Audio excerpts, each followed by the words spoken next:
C'est très bien de voyager, d'avoir de l'argent, d'avoir des amis, etc. Très bien. Si c'est ça ton bonheur, le jour où je coupe les sources de ce bonheur, c'est-à-dire j'ai plus d'amis ou j'ai plus d'argent, il reste rien. Nouveau récit. Tu disais tout à l'heure, je peux pas sauver les autres malgré eux, donc tu peux pas forcer les autres à faire du bien. Chez Entourage, on dit, c'est une expression qu'on a en disant n'inflige pas de l'aide. La plus grande des pauvretés, c'est l'isolement, et c'est la source de toutes les autres pauvretés, y compris matérielles. On a tendance à les oublier parce qu'on voudrait qu'on ait uniquement une existence horizontale, matérielle, animale. Mais la direction verticale de l'homme, elle a toujours existé. Nous avons toutes et tous une histoire à raconter, une cause à défendre, une voix à faire entendre. Je suis Fouad Souak et Nouveau Récit est un podcast produit par Parole Publique. Nouveau récit. Bonjour, je suis Fouad Souak et vous écoutez Nouveau Récit et je suis aujourd'hui avec Jean-Marc Potvin. Bonjour Jean-Marc. Bonjour Fouad et bonjour à toutes et tous. Comment vas-tu ? Je vais bien, je vais très bien.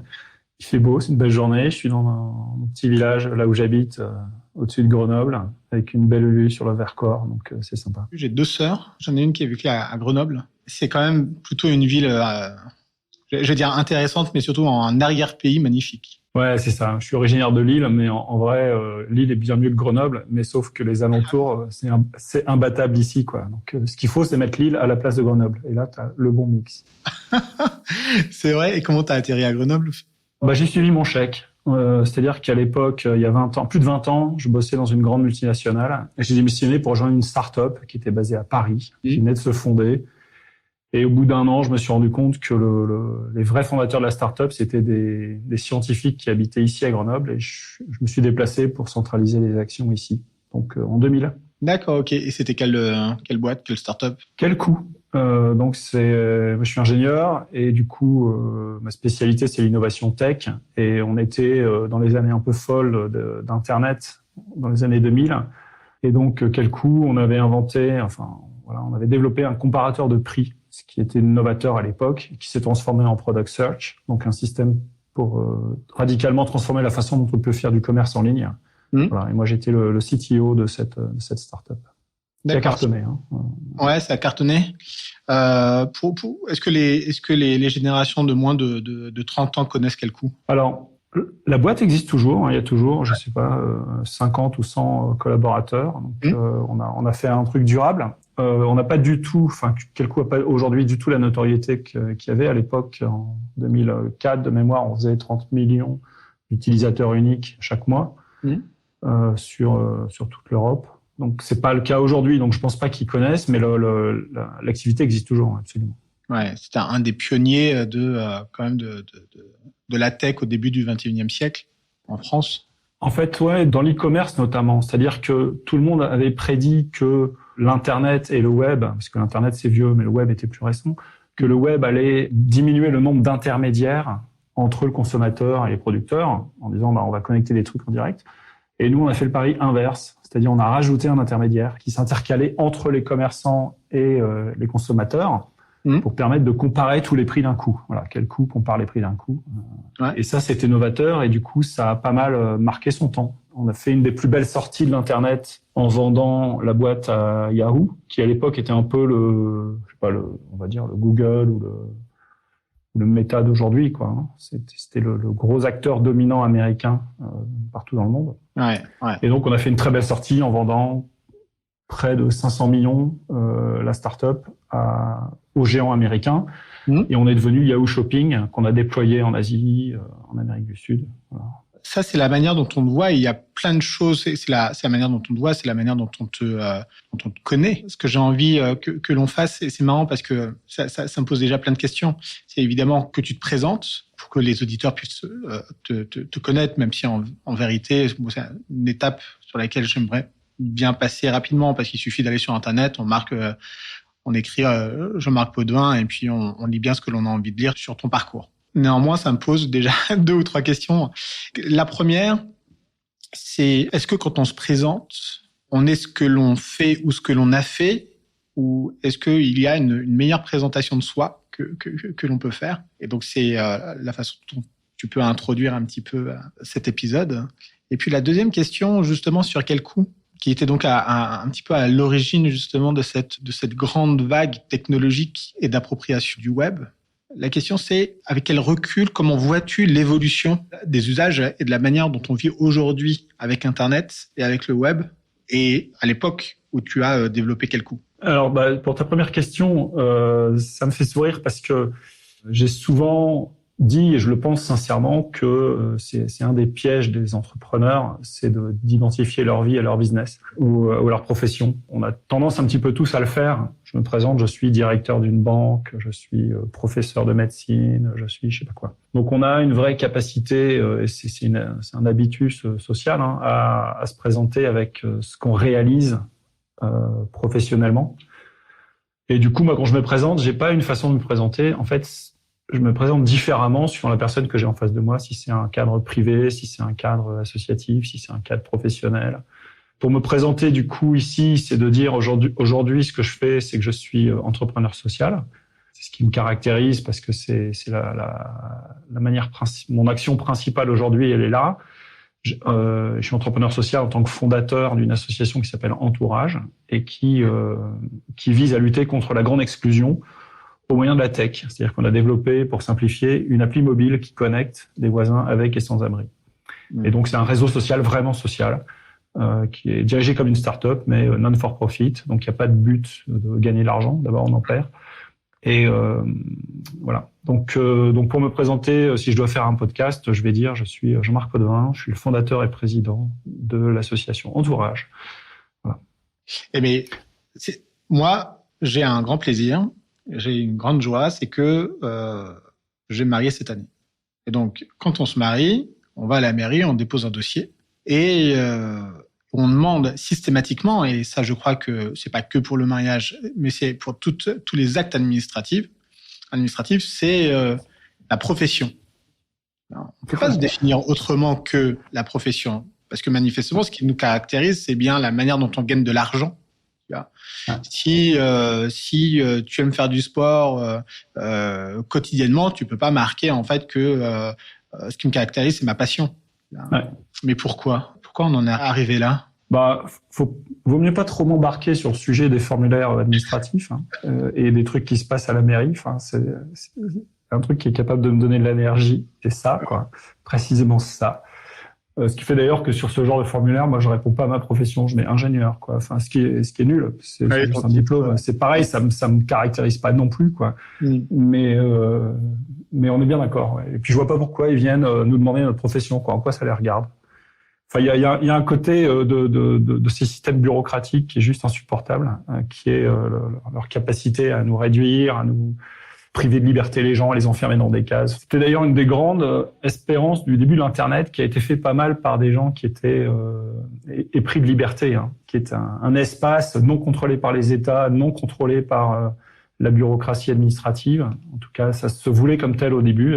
Ça a bien changé. On pourrait y revenir sur ta question de comment je vois l'avenir ou l'usage de la tech dans l'avenir. Mais tu vois, il y avait une utopie derrière la création initiale de ces espaces de liberté que sont le web et les nouvelles technologies, qui à l'inverse se referment sur l'homme aujourd'hui. Hein. C'est un piège. Mais c'était pas la vision des fondateurs de ce système. Ouais. On est quand même relativement d'accord que l'âme humaine pervertit parfois les innovations. Et tu vois, si on prend les technologies, tu le dis, un espace de liberté. Bon, on est déjà en train de dévier, mais c'est très bien. On prend le Bitcoin, qui se veut décentralisé et puis libéré de toute contrainte étatique. Aujourd'hui, son usage qui pourrait être extrêmement intéressant, comme celui d'une donnée fiduciaire, qui est celui en fait de permettre les échanges. Au final, il permet qu'une seule chose, c'est d'enrichir ceux qui les détiennent, de spéculer. Terrible. Et de favoriser toute l'industrie du mal qui se trouve dans le dark web, et de financer les réseaux pédocriminels, de drogue, d'armes, tous ces trucs-là. Donc bien sûr, ce qui pose le problème d'ailleurs de la liberté, c'est qu'est-ce qu'on en fait. Mais au-delà de la perversion de ces systèmes-là par l'âme humaine, qui existe, qui est réelle, il y a des gens qui ont mis la main sur Internet pour s'enrichir et se l'approprier d'une certaine manière. Il y a aussi un piège plus profond que je voyais pas d'ailleurs il y a 20 ans, un piège plus profond qui est inhérent à la technique elle-même. C'est-à-dire que la technique elle-même, elle peut aliéner l'homme. même indépendamment. Ouais, voilà. C'est vraiment, je l'ai compris tard, quoi. Mais il y a un piège dans cette vision techniciste de l'humain. Et un des grands voyants de ce truc-là, un prophète pour moi, qui est un type qui a écrit ça, qui a vu ça au milieu du siècle dernier, c'est Bernanos, dans son livre La France contre les robots, par exemple, où il y a une incroyable lucidité sur la façon dont la technique peut en réalité emprisonner l'homme. Et par exemple, c'est les questions aujourd'hui qui m'intéressent évidemment. On a, alors je dis on, mais j'en fais partie, mais je suis pas vraiment très actif. Mais je fais partie d'un club d'entrepreneurs algorithmiques qui réfléchissent sur l'éthique et l'IA. Ah oui. En quoi les algorithmes, par exemple, aujourd'hui enferment les gens sur leur liberté, sur l'explicabilité de la décision. Il y a une machine qui va prendre une décision importante pour votre vie, attribuer un logement, un job, un procès bientôt peut-être. En quoi ces algorithmes sont capables de m'expliquer le bien fondé de leur décision? En quoi il y a un aspect humain, enfin, en quoi la machine ne prend le pas sur l'humain, quoi. Ouais. Donc oui, il y a un vrai risque inhérent à la technique, et celui que j'ai trouvé qui formulait ça le mieux, c'est Bernanos, étonnamment, parce que c'était bien avant en fait qu'on soit hyper soumis à la technique comme on l'est aujourd'hui, quoi. Est-ce que tu crois que la chose la plus terrible dans tout ça, c'est qu'au final, on conceptualise, même par des chercheurs en psychologie, la façon dont on va étreindre le consommateur et les internautes et les citoyens dans ces outils technologiques. On le voit bien avec donc l'UX design, avec les réseaux sociaux. Tu l'as dit, les algorithmes aujourd'hui, on parle d'IA parce que ChatGPT l'a démocratisé, mais l'IA, ça fait très longtemps qu'elle est intégrée dans notre quotidien et qu'elle définit notre manière d'être. Mais paradoxalement, moi j'étais chercheur en IA, hein, donc j'ai commencé ma carrière comme scientifique de recherche dans un labo au Texas, un labo de computer science. Et ma spécialité c'était l'IA et les sciences cognitives. Et donc on visait à comprendre l'intelligence et comprendre comment le cerveau fonctionne pour le reproduire et fournir des services qui amélioreraient la vie des gens. Donc c'est compliqué de voir le problème éthique qui se cache derrière. Maintenant, pour revenir sur ton point sur l'usage par les concepteurs de ces systèmes des mécanismes de récompense du cerveau, parce que c'est ça en fait. Hein. Ouais. J'ai personnellement assisté, et ça m'a horrifié quand j'ai vu ça. Je suis parti pas longtemps après, pas à cause de ça, mais j'ai assisté à des réunions en Californie au sein de ce grand groupe qui avait racheté Quelco, où ils mettaient en place un réseau qui est une espèce de réseau social. C'était pas un réseau social, mais c'était un système, ce qu'on appelle user-generated content, dont les utilisateurs fournissent le contenu en fait. Où effectivement ils réfléchissaient à qu'est-ce qui fait que les gens vont s'engager pour aller mettre du contenu. Par exemple, qu'est-ce qui fait que tu vas t'engager pour aller remplir une page Wikipédia? Moi, j'écris des articles sur Wikipédia quand je peux, ou j'interviens. Qu'est-ce qui me pousse à le faire? Et évidemment, les concepteurs de ces systèmes, ils vont mettre en place des trucs pour pas te forcer, mais t'inciter à le faire. Et donc, ils vont jouer sur des mécanismes de récompense psychologique. Ouais. Et notamment, dans cette réunion, j'ai vu ce qu'ils appelaient un vanity engine en anglais, donc un moteur de vanité. Donc, en gros, les concepteurs sciemment, c'est du marketing et du produit, sciemment construisaient le système pour récompenser ma recherche de vanité, de vaine gloire, et donc ma gloriole, pour parler en français un peu plus cru. C'est-à-dire que le système va me récompenser en se croire que voilà, je suis célèbre, que je suis reconnu, que je suis réputé, que je suis quelqu'un de bien, etc. Et c'est conçu dans le système, c'est à l'intérieur.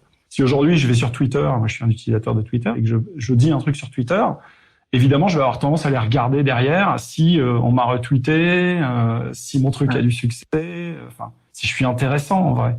Et ça, c'est un moteur de vanité qui a été activé sciemment par les gens qui font ces réseaux.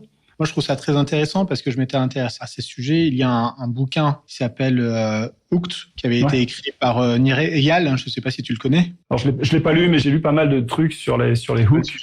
On appelle ça c'est vrai, le nom qu'on donne dans notre produit, c'est un crochet, quoi. C'est comment je vais crocheter c'est hameçonnage, c'est ça. Et dans ce bouquin-là, justement, il explique toute la conceptualisation d'un certain nombre de sites internet, Reddit, puis d'autres sur comment on fait pour générer de la récompense et pour que les gens gratuitement et régulièrement fassent augmenter l'usage du site internet. Et ils se sont même aperçus.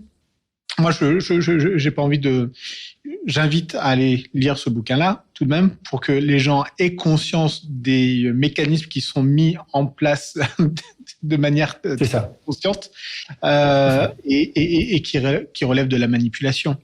Ouais, c'est de la manipulation. Mais tu vois, en créant Entourage il y a 10 ans, donc on voulait faire un réseau social vraiment social.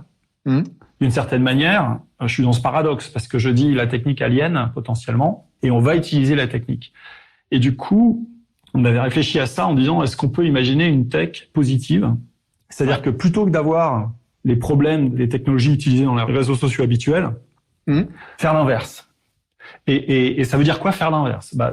Typiquement, les réseaux sociaux aujourd'hui ont des algorithmes qui vont faire qu'on va se retrouver entre personnes qui se ressemblent.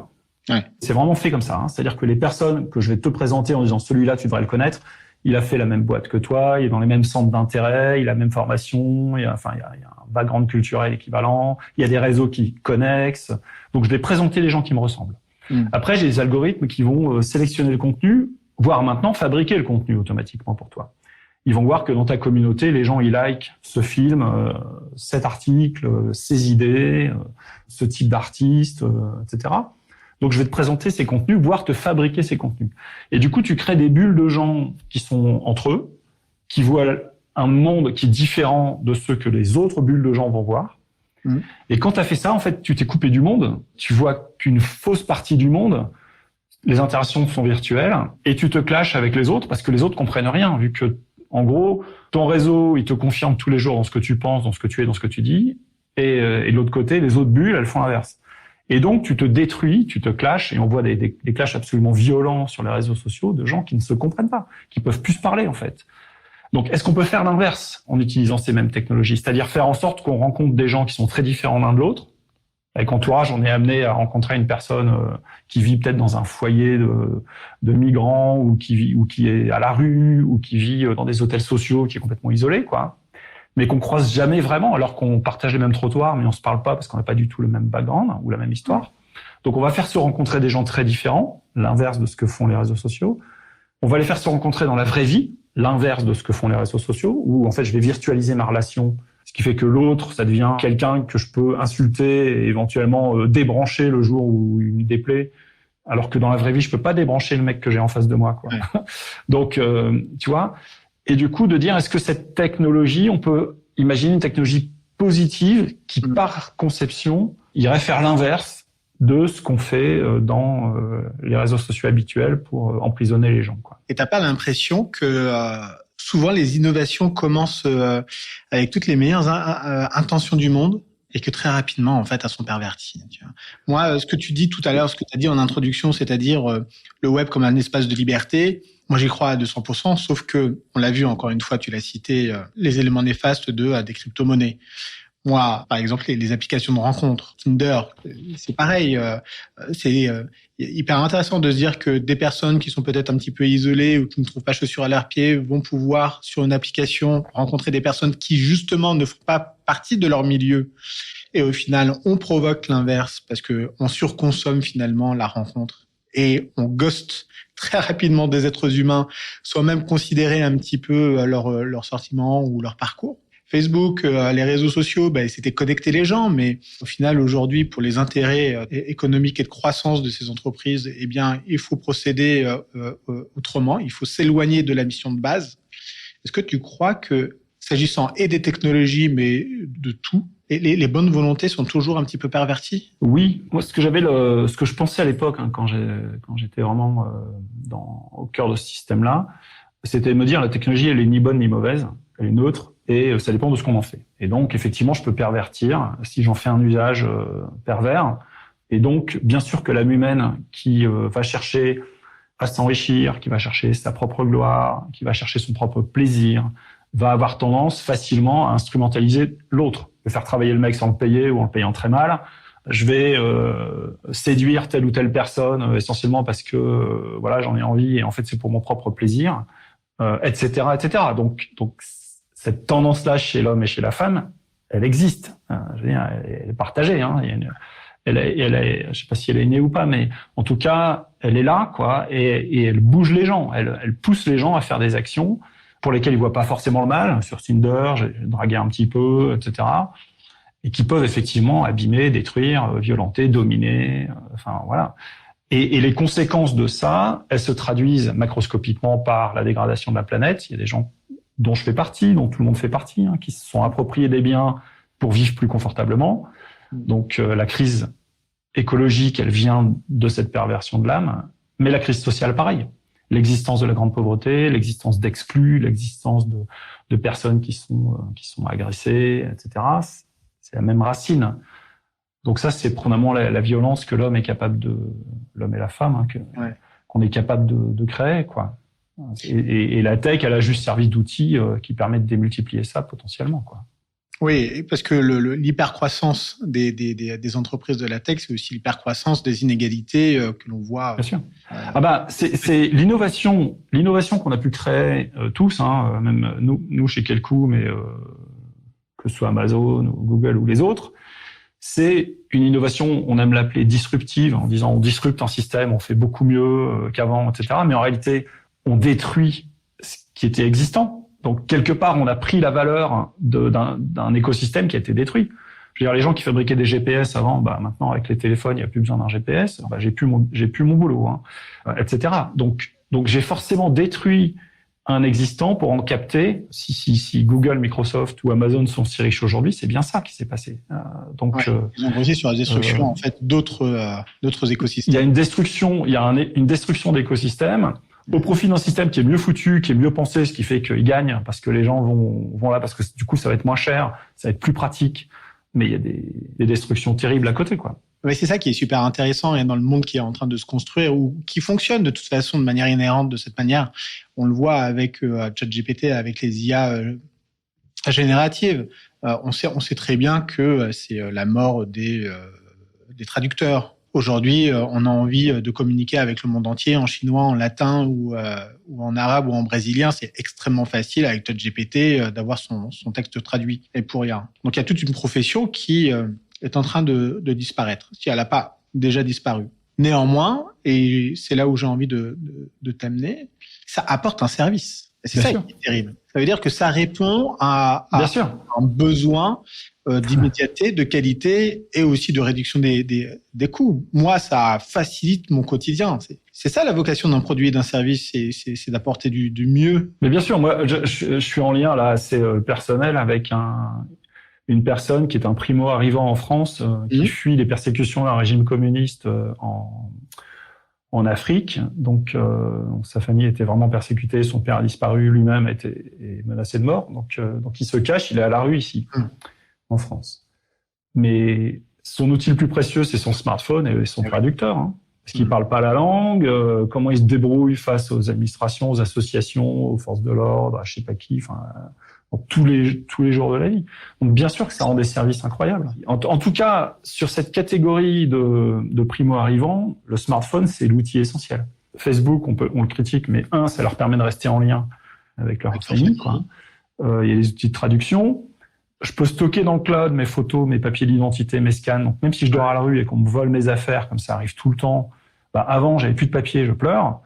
Aujourd'hui, j'ai un scan, j'ai gardé quelques photos auxquelles je tiens. Enfin, donc ça rend d'immenses services. On avait avec Entourage organisé un colloque avec à la fois Orange qui pouvait être là, mais aussi des chercheurs en sciences sociales et notamment une chercheuse de Rennes qui a fait son doctorat sur l'usage du numérique par les personnes SDF. Et on avait démontré en faisant témoigner des personnes SDF que le principal frein à l'usage du numérique dans ce secteur-là, c'était plutôt celui des travailleurs sociaux que celui des personnes vraiment en grande exclusion. Je dis pas que tous sont lettrés au niveau numérique. Hein. Il y a une question sur le numérique.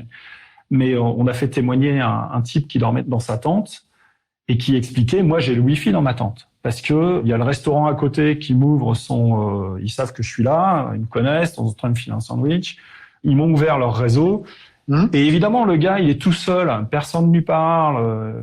Et qu'est-ce qu'il fait ? Il a sa tablette et il a une porte ouverte sur le monde avec sa tablette. Alors parfois, c'est pour s'abrutir, pour aller regarder du porno ou du sport. Parfois, c'est pour s'instruire, pour rester en lien, pour communiquer.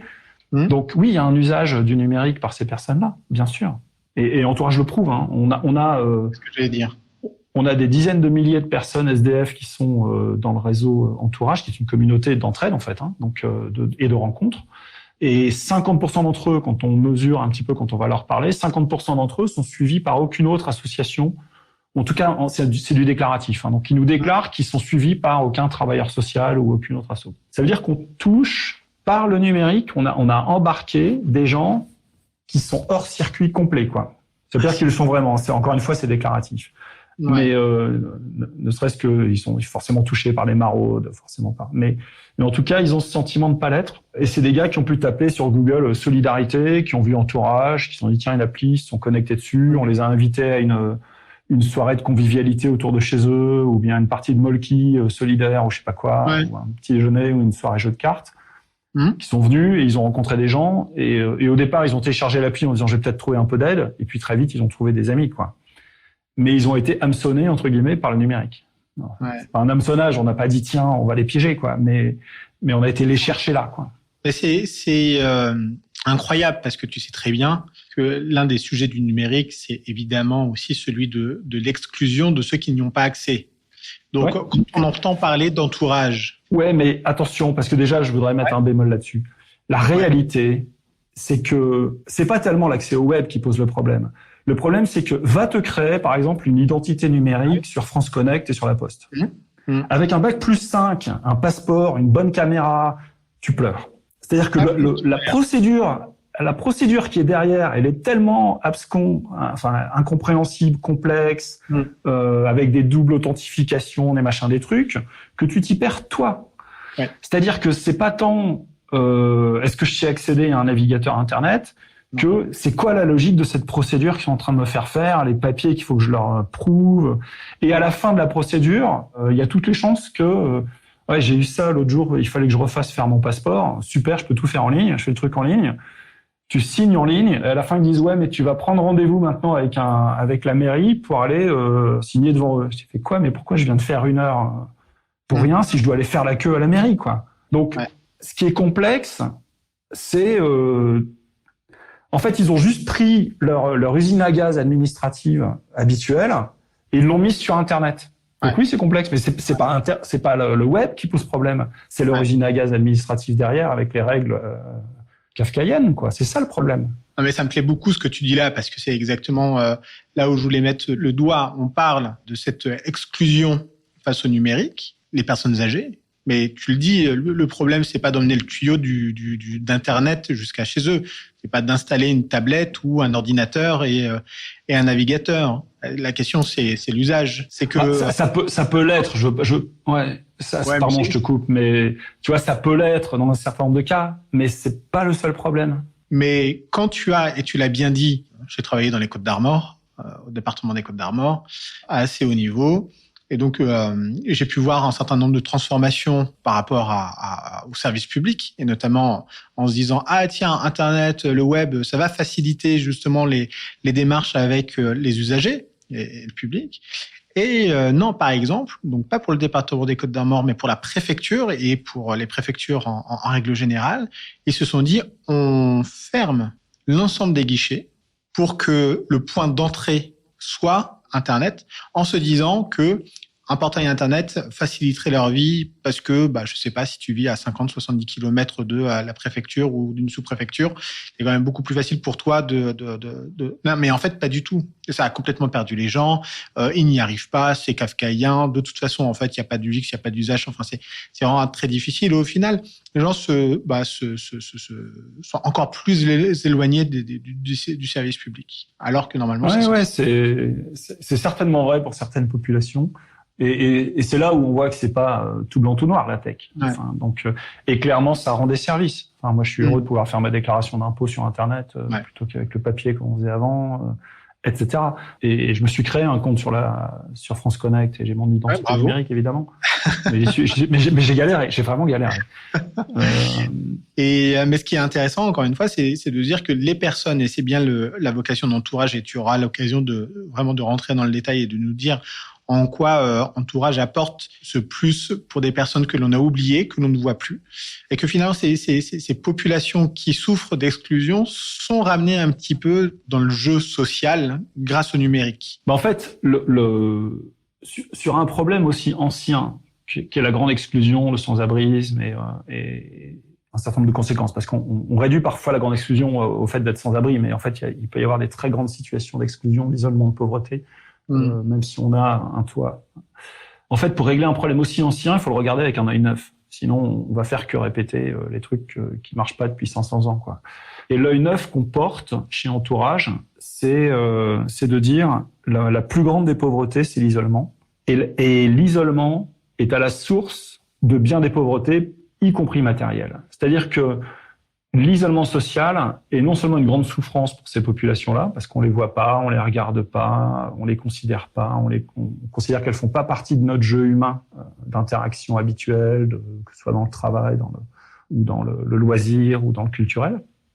Donc non seulement c'est une souffrance de pas participer, mais c'est une cause. C'est-à-dire que, et ça je l'avais pas compris au début, il y a 10 ans quand on a fondé Entourage.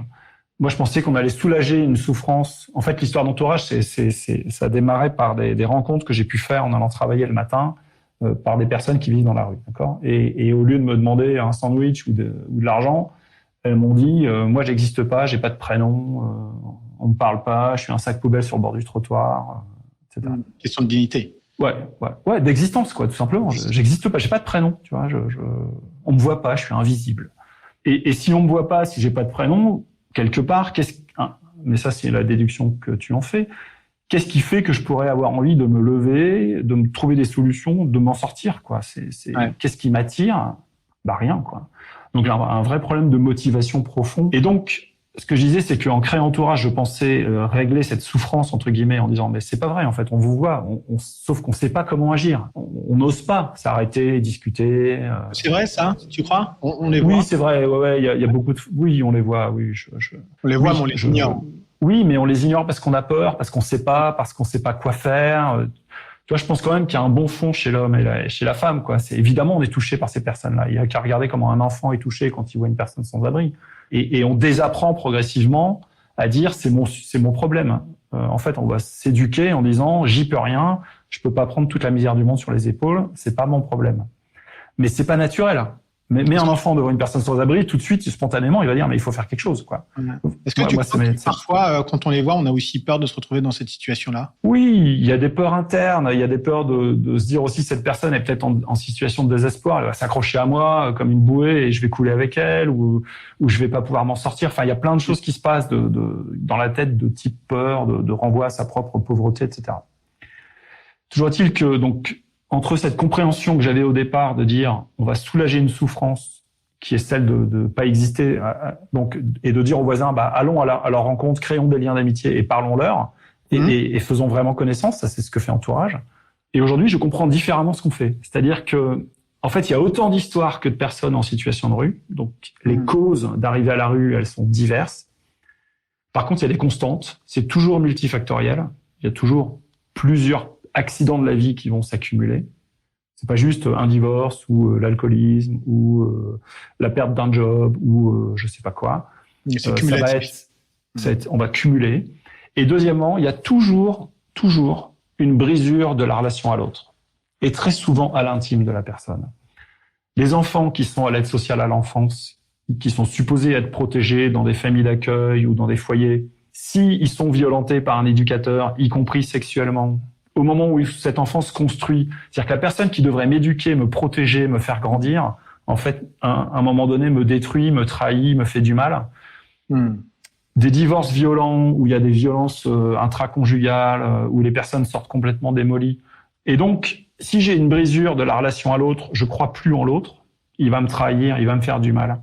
Je crois plus en moi-même. Donc, j'ai perdu toute confiance et aux autres et en moi-même.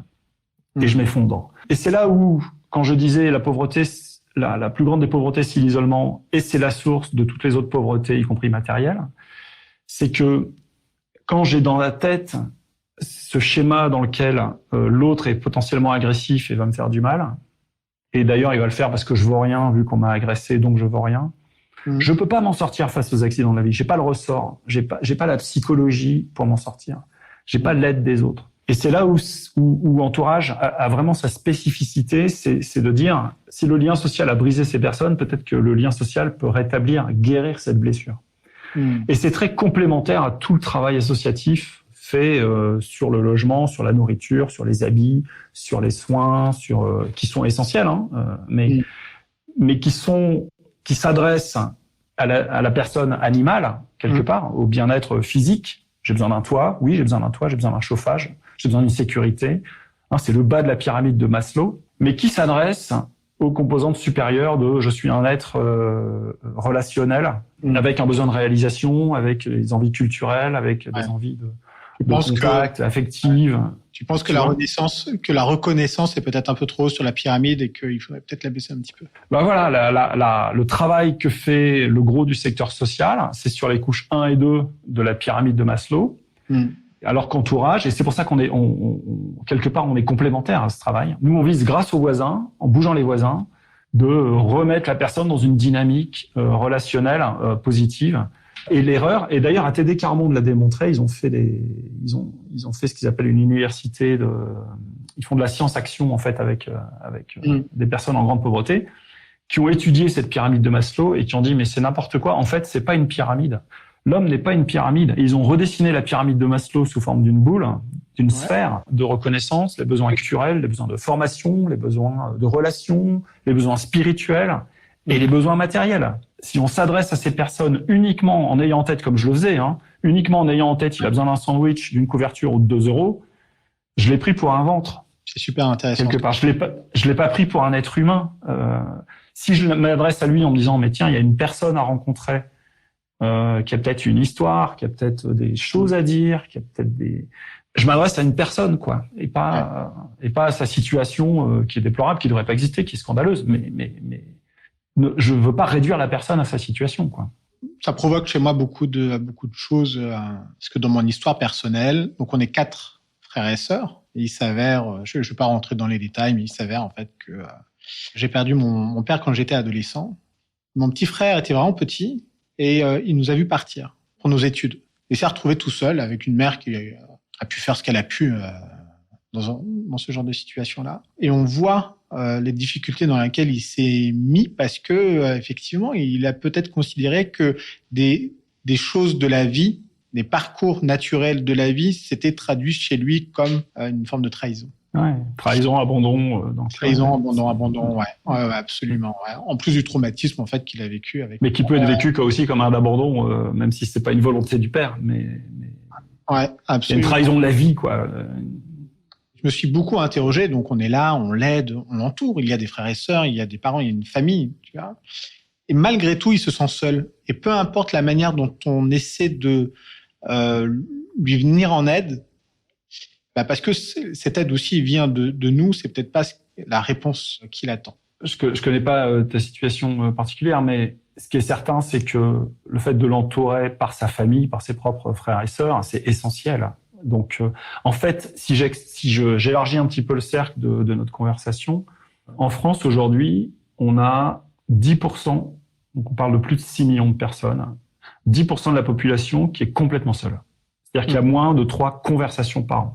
Alors, je dis pas, bonjour, je voudrais du pain, une conversation comme on peut avoir là aujourd'hui. C'est le principal problème aujourd'hui du pays. C'est une étude qui est faite par le CREDOC, qui est publiée tous les ans quasiment, qui est réactualisée tous les ans par la Fondation de France, qu'on trouve sur Internet, vous pourrez aller regarder, qui analyse l'état de l'isolement ou du sentiment d'isolement, de solitude en France.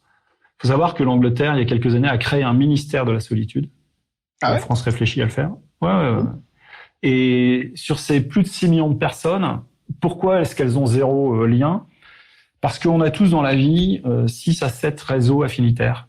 Donc le premier dont tu parlais, qui est la famille, le deuxième qui va être les voisins, le troisième qui va être mon entreprise, le quatrième qui va être mon club de sport, mon associatif, les copains universitaires, les copains de vacances, et puis la paroisse ou la mosquée, d'accord, ou la synagogue, grosso modo.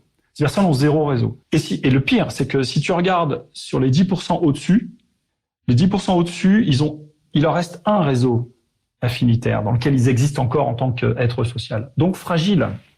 Si ce dernier réseau, c'est la famille et que le père vient à mourir et qu'il n'y a plus personne, ou si ce dernier réseau, c'est l'entreprise et que le mec est viré, je bascule et j'augmente. Et du coup, ces chiffres augmentent. Hein. C'est suivi tous les ans par la Fondation de France. Donc on a en France, aujourd'hui, et en tout cas globalement dans l'Occident, le principal problème, c'est cet isolement de gens qui sont laissés en dehors du jeu, qui sont sans réseau, qui ont plus de ce que j'appelle de corps sociaux auxquels ils appartiennent. Et ça grossit. Et c'est terrible parce que l'homme est un animal social, fondamentalement. Et lorsqu'on le prive de relations sociales, en fait, il meurt, quoi. Enfin, à l'intérieur de lui, par plein de mécanismes. Et du coup, la racine de ça, c'est l'individualisme, hein, qui est promu partout, qui est encouragé. On est formé à ça dans les universités, à réussir par soi-même, à être performant, à une espèce de compétition avec les autres. Et cet individualisme qui monte et qui progresse, il tire ses racines assez lointaines. Hein. Ça vient des Lumières quelque part. Hein. Ça vient de la mauvaise conception qu'ont les Lumières de la liberté humaine. Et donc cet individualisme progresse. Les droits individuels progressent au détriment du droit collectif. Et au plus je vais vers ces droits individuels, plus je crée d'individualisme, au plus les gens qui ne peuvent plus jouer le jeu social sont laissés sur le côté. Et là, la ruralité isole, on voit le suicide des paysans. La vieillesse isole. Il y a plus de 500 000 personnes en France qui sont dites en mort sociale, c'est-à-dire même plus capables de recréer du lien. Le handicap isole, voilà, etc., etc. Marquer le mot fraternité sur nos mairies et sur nos écoles. Mais walou, quoi, quel programme politique, quel homme politique s'empare de ce mot-là et fait quelque chose. Or, c'est le problème principal du pays, vraiment. Quand on regarde ces quantités de personnes, 6 millions de personnes complètement isolées, 6 autres millions qui sont pas loin de l'être, c'est le principal problème.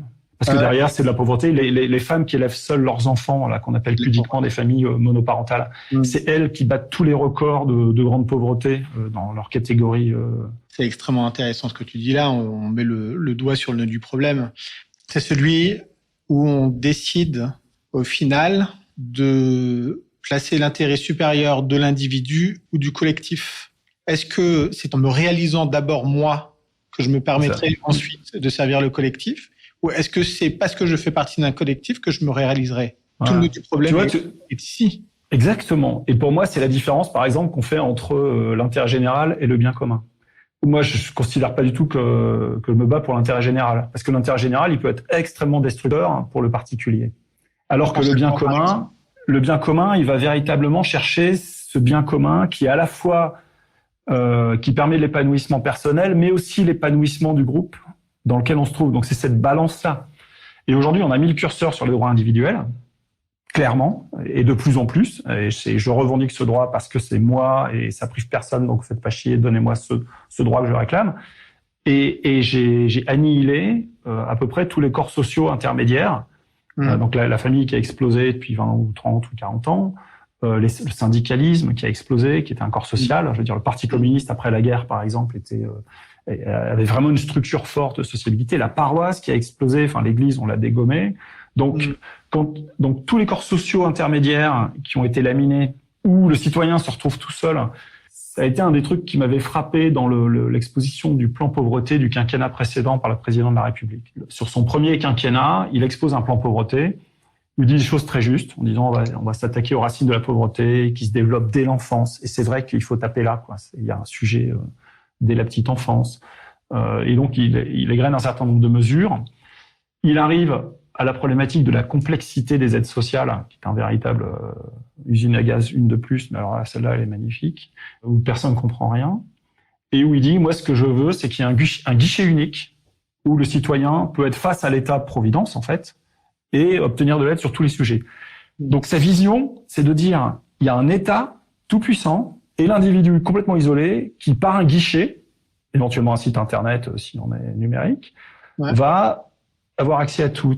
Et tu dis mais non quoi. Enfin c'est pas ça. Enfin il y a des corps sociaux qui existent. Il faudrait essayer de resolidifier. Là il y a une certaine liquidité de la société, d'accord. Donc des éléments liquides qui sont en interaction les uns avec les autres dans un mode transactionnel finalement. Je me marie avec toi et puis je divorce d'avec toi, c'est pas grave, c'est une transaction, c'est un contrat. Pareil dans la société, pareil dans je sais pas quoi. Donc des individus tout seuls en interaction liquide les uns avec les autres, le tout réglé par la loi qui est de plus en plus précise, qui rentre de plus en plus chez les gens, et rien d'autre. Ben non, on devrait retravailler à solidifier des corps sociaux pour que ce soit pas juste une vaste société complètement liquide, quoi. Est-ce que tu as vu la série d'Argent et de sang ? Non, j'ai pas de télé déjà, donc je fais très attention de pas être perméable aux news et à la télévision en particulier, quoi. Une série a été produite il y a pas très longtemps, qui s'appelle d'Argent et de sang, et il traite la question, je sais pas si tu te souviens, mais de l'escroquerie des quotas carbone. C'est avec Vincent Lindon, Neil Schneider, les acteurs sont vraiment très bons. L'intérêt parfois aussi un peu des écrans, c'est évidemment aussi un peu de s'enrichir intellectuellement et d'aborder des sujets ou de voir des sujets qui ici ne sont pas que liés, en tout cas dans le scénario et dans l'histoire, ne sont pas que liés, encore une fois, à cette escroquerie financière. Mais il y a dans cette série le personnage principal qui est joué par Vincent Lindon, qui est un magistrat et qui enquête sur l'escroquerie. Mais il y a une seconde narration autour de ce personnage principal et de la déliquescence et de l'abandon et de la solitude de sa fille. Donc on a un magistrat qui dirige un service extrêmement important à Bercy et qui a toutes les difficultés du monde à nouer des liens avec sa fille qui est en perdition. Elle se drogue, elle dort dans sa voiture avec son mec, elle essaie de créer des liens avec son père, mais en réalité, le dialogue est complètement rompu. Le seul lien, en vérité, qu'ils ont, c'est qu'ils donnent un petit peu d'argent pour survivre.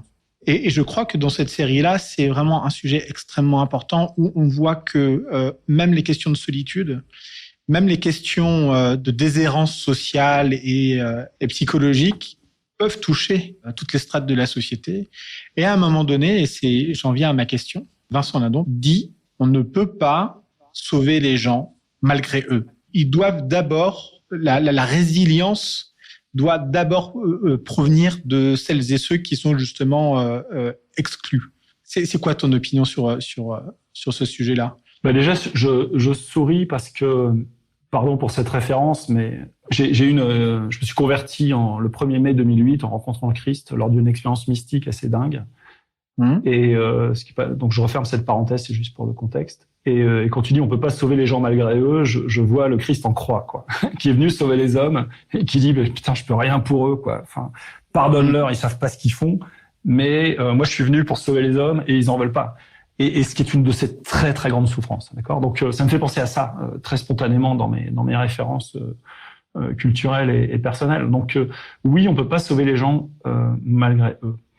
Maintenant, dans ce désespoir de cette fille que j'imagine être, alors si pas un désespoir, dans la rupture qu'elle essaye ou qu'elle crée avec ce qu'elle ne veut pas vivre comme son père. Moi, j'ai pas vu la série, je suis pas psychologue, mais il y a quelque chose aussi d'un refus du monde dans lequel il vit, d'accord. Donc il y a aussi une rébellion de dire je veux pas de ton système, quoi. Ouais, c'est absolument ça, t'as raison.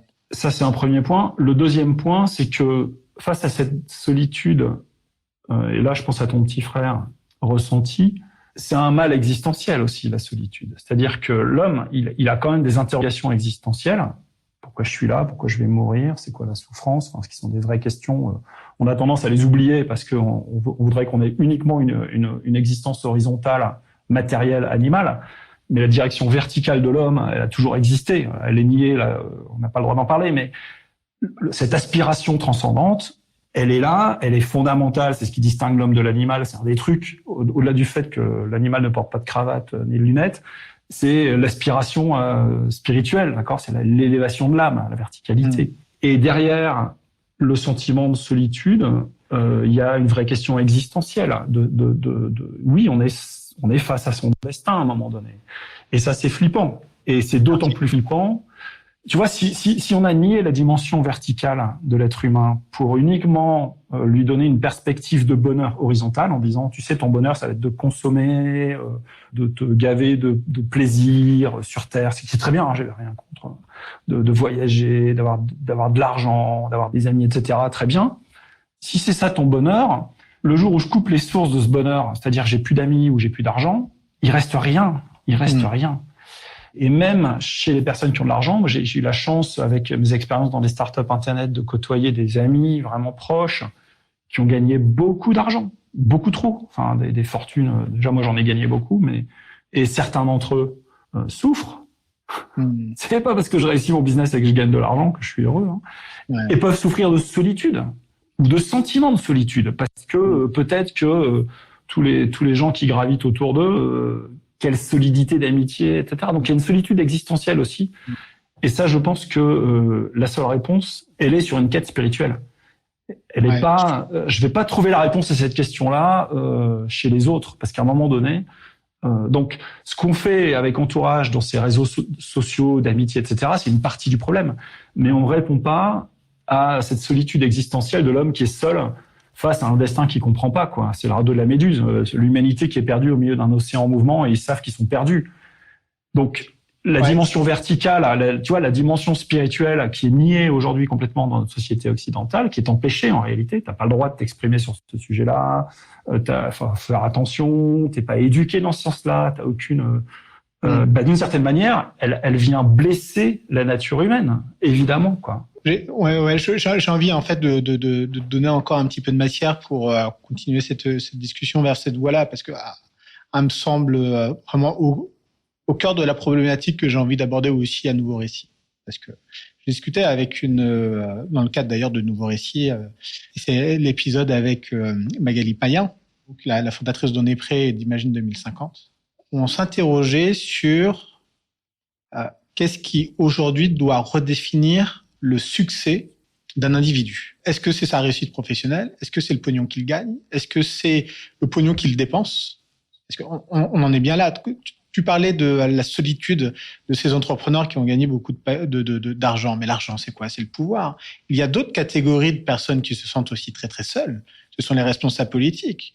Quand tu as un Nicolas Sarkozy, un François Hollande ou un Emmanuel Macron, tu es peut-être très entouré. Tu es aussi très seul. Quand tu as une entreprise à succès, qu'elle s'effondre, qui est là pour te retenir? Qui est là pour être à tes côtés parce que tu n'y trouves plus d'intérêt? Donc, ma question, c'est à partir de quand l'humanité dans laquelle aujourd'hui on évolue arrive à redéfinir ces sortes d'indicateurs de performance et ces indicateurs de réussite? À partir de quand on se dit non, aujourd'hui matériellement, ok, je peux subvenir à mes besoins et m'élever et m'éveiller, mais quand je serai arrivé à ce moment où je passerai un petit peu de l'autre côté, qu'est-ce qui restera et qu'est-ce qui me fera prendre conscience que j'ai bien fait de mener la vie que j'ai menée? Tu vois, je pense que très radicalement, la réponse à ta question, c'est que la question est mal posée. C'est-à-dire que le problème est dans la question. Et moi, je m'en suis rendu compte parce que c'est une expérience très personnelle. Quand on a vendu en 2004, donc il y a 20 ans, Quelcou à Yahoo, là j'ai pris la vice-présidence de Yahoo Europe, donc j'étais en charge de l'engineering, donc de toute l'innovation, ce qui est à peu près le job qu'on peut rêver quand on est ingénieur et qu'on aime innover, d'accord, avec des moyens énormes, avec une belle reconnaissance sociale, j'avais gagné de l'argent. Et pour fêter cette vente avec les copains de Quelcou, on s'était dit, si on réussit notre start-up, on va faire le Kilimandjaro, qui est un sommet en Afrique, qui fait un peu moins de 5900 mètres. Est-ce que tu t'aimais la montagne? Tu grimpais déjà? Ouais, tu sais, c'est pas de la grimpe, hein. Une grand-mère peut monter au Kilimandjaro, hein, c'est tranquille. Mais c'est d'ailleurs très problématique des montagnes de l'Himalaya et le tourisme qui sévit. Là, c'est pas l'Himalaya justement, c'est un sommet qui est beaucoup plus simple, qui est en Tanzanie. Et oui, j'aime la montagne. J'habite ici à Grenoble et je suis pas un très grand montagnard, mais je suis. Enfin bref. Et donc on monte au Kili. Et le 3e jour de marche, on est à 4000 mètres d'altitude. On dort dans des petites tentes 2 par 2. Il fait moins 15 degrés dehors. Et là, je peux pas m'endormir parce que dès que je m'allonge, je tousse et je m'étouffe. Je suis obligé de rester assis. Et je comprends, parce que je connais le truc, je comprends que je fais un œdème pulmonaire d'altitude. C'est-à-dire que à cause de la très basse pression, on a du mal à respirer à 4000. La pression de l'eau, du sang de mon corps remplit de liquide les poumons. Au lieu que ce soit l'air qui passe dans le sang, en gros, c'est le liquide qui passe dans les poumons. Et donc, tes poumons se remplissent d'eau. Et comme en plus, tu marches pour monter, enfin là, c'était la nuit, mais tu fais un effort, le cœur ne peut plus pomper de sang dans la veine pulmonaire et tu meurs d'un arrêt cardiaque assez vite. Et donc, je comprends que je fais un œdème pulmonaire. C'est la nuit, je peux pas dormir. Je réveille mon voisin. Il y a qu'une solution, faut descendre. Faut retrouver de la pression ou alors avoir des caissons hyperbares, mais on n'avait pas de caissons hyperbares. Et donc, je réveille mon voisin, Ono, qui était le directeur de Kelkou Hollande. Et je lui dis, écoute, je suis en train de faire un œdème pulmonaire, faut me descendre. S'il te plaît, va chercher le guide. Et le guide vient, il me dit, je peux pas vous descendre là. Il fait moins 15. Il n'y a pas de chemin pour descendre. Il faudrait remarcher en arrière plusieurs heures. On fait pas ça la nuit. Bonne chance. On se revoit peut-être demain, quoi. Enfin, ou pas. Et donc, je reste une nuit blanche à méditer sur ta question, en fait. Tu vois, je vais mourir maintenant. Je peux pas appeler ma femme, mes enfants, les 4 filles. Je peux pas leur dire que je les aime. Je peux pas, enfin, qu'est-ce que j'ai fait de ma vie? Je viens d'avoir du succès professionnel. Ça te faisait quel âge, à cette époque? 2004, je suis né en 65, tu vois, donc 40 ans. Ça s'appelle la crise des 40 ans, d'ailleurs. C'est le début de ma crise des 40 ans. Et c'est qu'est-ce que j'ai fait de ma vie? Et en fait, la conclusion, c'était pas fameux. C'est-à-dire que j'avais pas vraiment peur de mourir. Enfin, j'étais pas croyant à l'époque, mais voilà, quoi. Mais c'était de me dire, mais tout ça est inutile, en fait. Tout ce que j'ai fait là, à quoi ça sert? À quoi ça sert?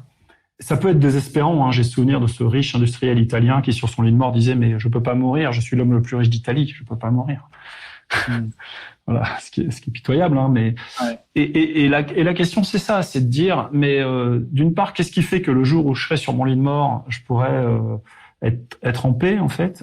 Et est-ce que la question dépend du succès que j'ai eu? Pas tellement de la définition du succès, parce que est-ce que le but du jeu, c'est d'être performant et c'est d'avoir du succès? Il y a une dignité beaucoup plus radicale chez l'homme, qui est une bonne vie. D'abord, je pourrais très bien planter ce que je fais là, même avec Entourage, par exemple. Entourage, c'est super, mais imaginons que ça marche pas. Est-ce que ça veut dire que je vaux rien ou que j'ai raté ma vie? Pas du tout.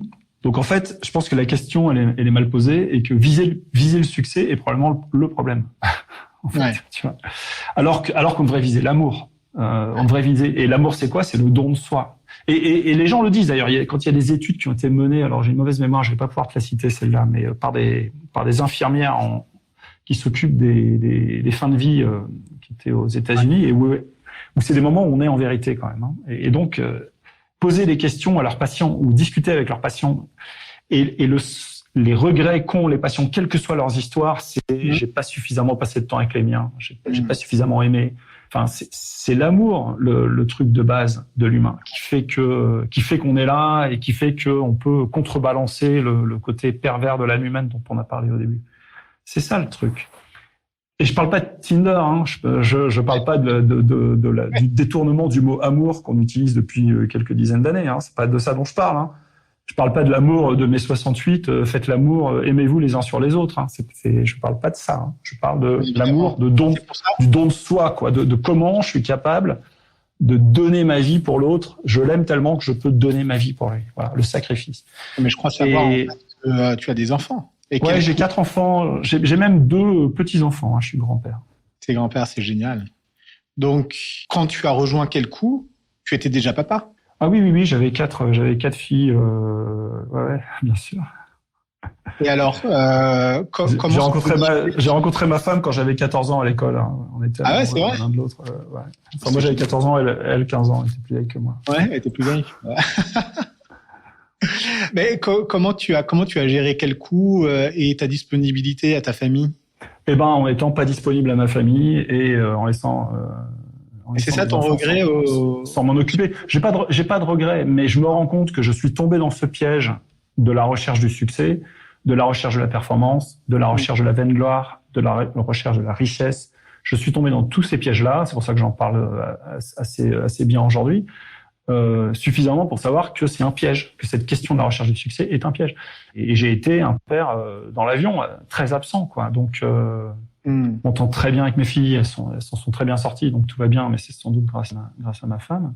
Si on fait un peu de dystopie, Jean-Marc, tu prends Jean-Marc avec tout son parcours spirituel et intérieur en 2024, et tu te remets dans la peau de celui qui prend la tête technique, mais de quel coup qu'est-ce que tu changes, qu'est-ce que tu fais différemment, qu'est-ce que tu déjà, est-ce que en plus tu t'embarques dans cette aventure-là, qu'est-ce que tu fais différemment, explique-moi un peu avec ton bagage d'aujourd'hui comment tu aurais vécu cette période-là pour te dire au final je concilie un petit peu à la fois parce qu'on a aussi des aspirations de réalisation personnelle au-delà du succès, tu vois. Qu'est-ce que tu ferais différemment ? C'est pas possible de faire cet exercice mental parce que ce que je suis aujourd'hui, je le suis aussi grâce à ces expériences. Tu vois, grâce à ces échecs quelque part déguisés en succès, parce que pour le monde, c'est un succès. Alors attends, Jean-Marc, je vais changer ma question parce que je suis d'accord avec toi, c'est un exercice, j'allais dire difficile, mais peut-être impossible.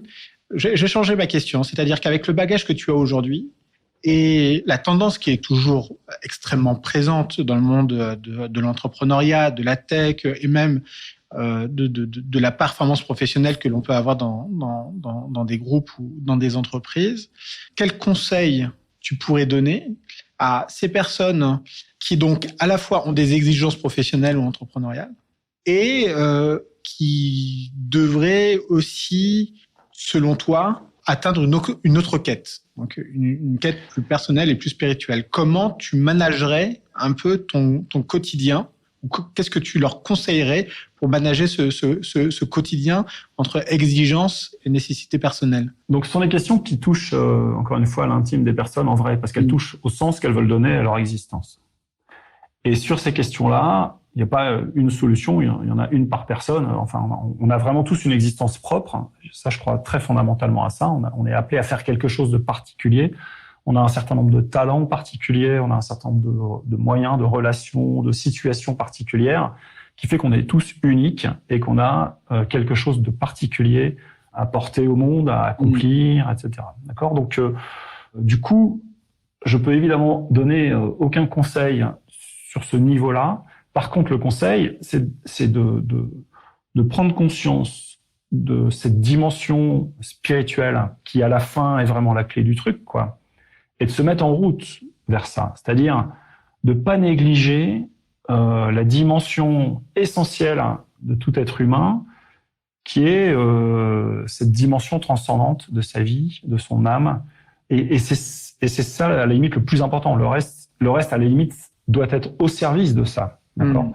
Et du coup, donner des conseils sur le reste, sur comment mener sa vie, ça a peu de sens si on a négligé ce qui est le principal. Ouais. Et le conseil à donner sur le principal, c'est de se mettre en route de cette quête spirituelle, de pourquoi on est là, de qui on est, de ce qu'il y a derrière, quoi.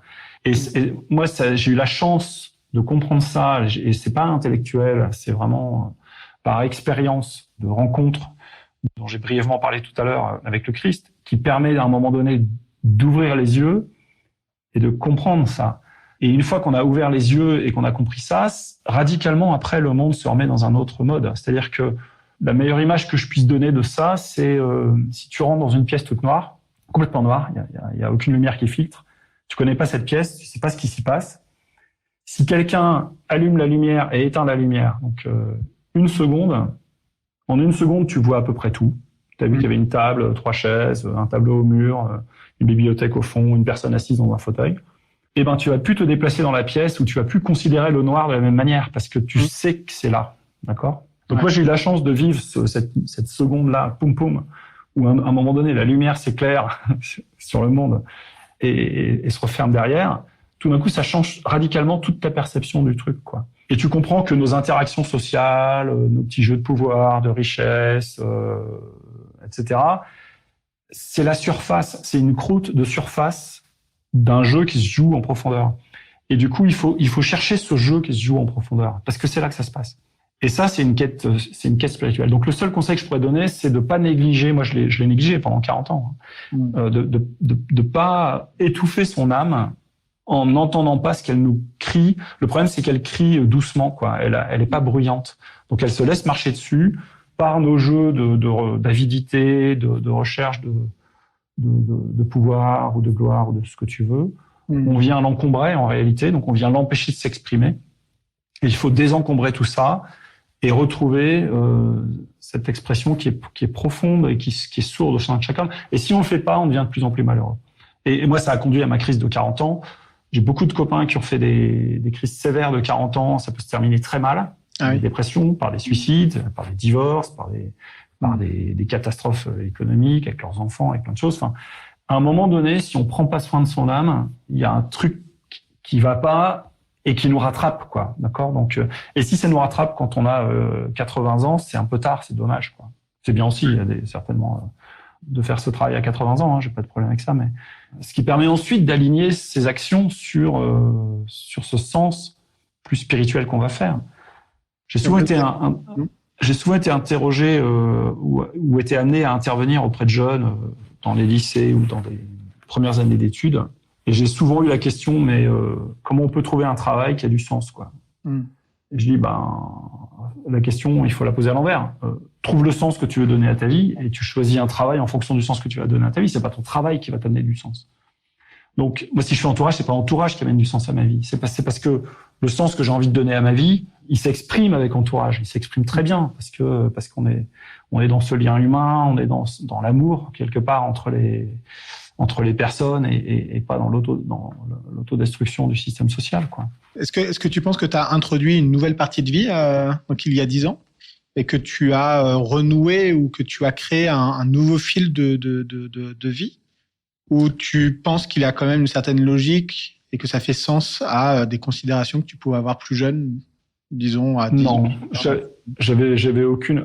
Faut comprendre que ma génération, on n'était pas, en tout cas dans la majorité. Peut-être que j'appartenais à une majorité égoïste, mais on était peu concernés par tous ces problèmes-là.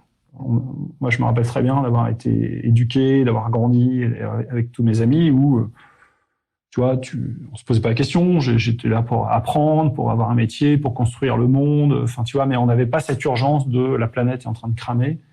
Et je pense que c'est une génération égoïste, mais comme toutes les générations, celle-ci l'est aussi d'une. Les gens se crament aussi. Ouais, voilà. Donc, et du coup, non, j'avais pas une aspiration de dire un jour je ferai un truc pour les plus pauvres.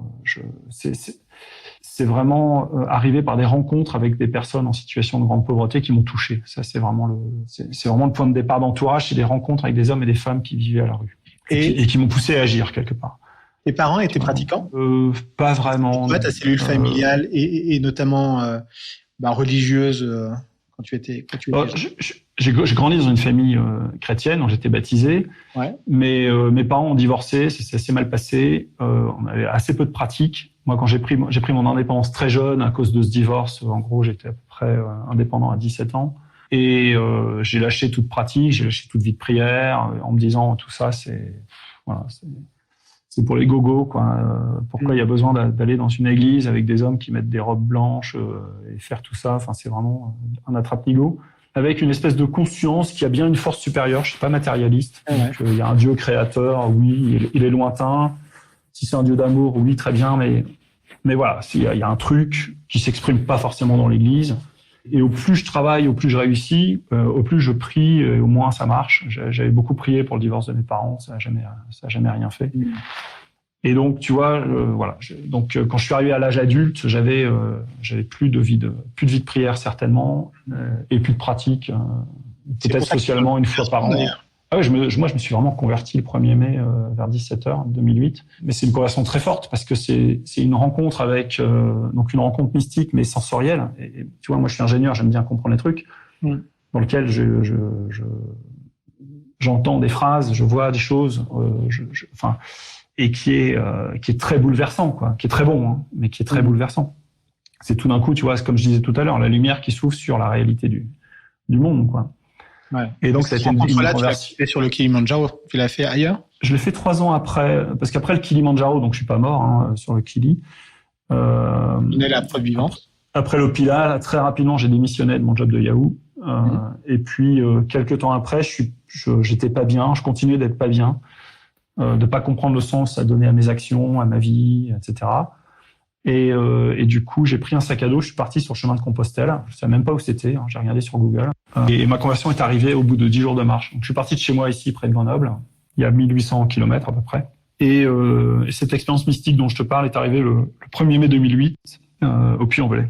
Et ça a radicalement transformé toute ma vie. Je suis reparti de zéro, quoi. Je considère que c'est une naissance. Je considère que j'ai 16 ans aujourd'hui, tu vois. Et d'ailleurs, j'ai dû réapprendre, d'une certaine manière, à vivre, parce qu'il y a une inversion totale des valeurs du monde. L'évangile, c'est une logique inverse de la logique du monde, hein, où les premiers sont les derniers, où ce que tu gardes, c'est ce que tu as donné, ce que tu perds, c'est ce que tu as voulu conserver. Le riche entre pas au paradis, tu vois. C'est un jeu à qui perd gagne. Et donc, c'est un jeu qui est l'exact inverse de la logique du monde, en fait, de la logique habituelle, relationnelle, etc. Et donc, c'est très compliqué. D'une certaine manière, c'est très compliqué.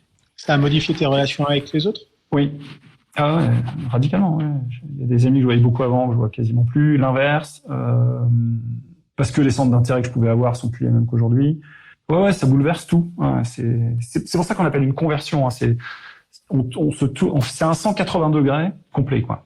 Le meilleur exemple que je puisse prendre, je sais pas si tu as lu Lewis Carroll, ce magnifique auteur britannique qui était un mathématicien et logicien, et c'est lui qui quelque part a écrit Alice au pays des merveilles. Et donc il s'amusait en tant que logicien à raconter des histoires où il inverse la logique du monde, notamment dans son livre De l'autre côté du miroir, où il a remarqué que dans un miroir, ce qui est à gauche, c'est à droite pour toi. Tu vois, tu as une vue inverse dans le miroir. Et donc, de l'autre côté du miroir, qui a quelque part donné Alice au pays des merveilles, de l'autre côté du miroir, c'est un monde dans lequel la logique s'inverse. Ce qui est pas facile à concevoir. Et lui, comme mathématicien et logicien britannique, il a cette capacité intellectuelle à concevoir un monde. Et donc, il raconte des histoires. C'est un peu ça, la conversion. C'est-à-dire que tu passes de l'autre côté du miroir, tu vois, où tu comprends que c'est le don de soi, le sacrifice de soi qui gagne. Parce que c'est l'amour ultime, c'est de perdre. Enfin, c'est le Christ en croix qui meurt pour nous. Et cette inversion-là, elle est inaudible pour le monde. Elle est folie, quoi. Tu vois, la question, c'est comment je vais avoir du succès. Mais ça nécessite forcément un acte extrêmement fort que l'on est obligé de faire individuellement et qui ne se commande pas. Est-ce que ça passe forcément par une expérience de vie ou comment on peut passer de l'autre côté du miroir sans avoir été confronté soi-même, violemment parfois, à ces interrogations profondes ? C'est une bonne question, je sais pas. Très souvent, les conversions radicales, elles proviennent quand même sur des épreuves radicales. D'accord ? C'est quand même des gens qui vont vivre une grande maladie, la perte d'un proche, des choses qui touchent à la vie, quoi. D'accord ? Très fortes. Donc ça arrive là, mais pas seulement. Il y a des gens qui peuvent avoir cette expérience de rencontre avec le divin autrement que face à des épreuves de la vie. Et je pense qu'il y a une posture. Parce que moi, ce qui m'est arrivé, c'est très passif. Je cherchais pas ça, quoi. Je n'étais pas en train de dire. Donc j'y suis pour rien, en fait. Je l'ai reçu, d'accord. C'est passif. Après, l'actif, c'est ok, j'en fais quelque chose. Tu subis pas non plus, parce que, enfin, si, d'une certaine manière, parce que tu as déjà cette expérience de quasi mort imminente où tu t'es dit, je vais plus me réveiller le lendemain matin, je vais pas redescendre de ma montagne. Et puis après, il y a aussi le chemin de Compostelle, à se retrouver tout seul, soi-même, en ayant l'intuition qu'il y a, et tu l'as dit, quelque chose de puissant et qui façonne le monde. Ce chemin, je l'ai surtout fait parce que j'étais pas bien, tu vois, en me disant j'aimerais bien être bien dans la vie, j'aimerais bien savoir pourquoi je suis là et ce que je fais. Donc, je n'étais pas venu en me disant je vais me convertir ou je vais chercher Dieu, quoi. Et je l'ai pas rencontré au bout du chemin, je l'ai rencontré à peine au bout de 10 jours de marche. Alors que après, j'ai continué à marcher pendant 2 mois pour arriver jusque là-bas. En Espagne, ouais, au bout de l'Espagne. Donc, hormis cette expérience un peu extraordinaire, et je rends grâce qu'elle me soit arrivée, hein, je pense que pour répondre à ta question, il y a une vraie décision. Il y a l'implication de la volonté, en fait. C'est un choix. À un moment donné, ce choix, il doit être posé. Dans mon cas, il a été très facile parce que une fois que tu as vu, c'est compliqué. En fait, j'avais encore la liberté de dire j'ai eu une hallucination. Hein. J'aurais pu me dire le cerveau il est complexe. J'aurais pu très bien avoir un délire, quoi. Je veux dire même avec une expérience de ce type, si tu veux pas croire, tu crois pas. Hein. La liberté humaine elle est fondamentalement engagée. Et du coup, pour revenir à ta question, je pense qu'il y a vraiment un acte de volonté de dire ouais c'est ça que je veux parce que la voie de l'amour quelque part, elle est évidemment meilleure que la voie du succès personnel ou les autres voies que le monde me propose aujourd'hui. Et ça, cette démarche, elle peut être faite par la contemplation du beau, du monde, la contemplation des belles choses qui se font dans le monde. Tu vois, tu peux contempler la façon dont une infirmière va se dévouer dans un service de soins palliatifs auprès de gens pour qui, a priori, il n'y a plus rien à faire, et montrer des trésors d'humanité. Bah ça peut être un émerveillement capable de transformer ta vision de la vie, comme ça peut être d'autres choses. Hein, mais je pense que... Du coup, la différence, c'est que d'un côté, on a comment on se fait du bien à soi, et de l'autre côté, comment on fait du bien autour de soi. Ben oui, en faisant attention au fait qu'on n'est pas non plus sauveur. Tu disais tout à l'heure, je peux pas sauver les autres malgré eux, donc tu peux pas forcer les autres à faire du bien. Chez Entourage, on dit, c'est une expression qu'on a en disant n'inflige pas de l'aide. Va pas forcer ton bien auprès des autres. C'est assez tyrannique en fait la façon. Et c'est un des problèmes qu'a eu l'Église sans doute dans le passé, c'est que et c'est un des problèmes qu'a actuellement une génération qui cherche les gens à faire leur bien, quoi. C'est-à-dire que tu peux pas infliger le bien non plus. Ça devient tyrannique, hein, sinon. Les horreurs commises, les centaines de millions de morts commises par Staline et ses petits amis en Union soviétique, les mecs, ils pensaient imposer le bien, hein, leur bien.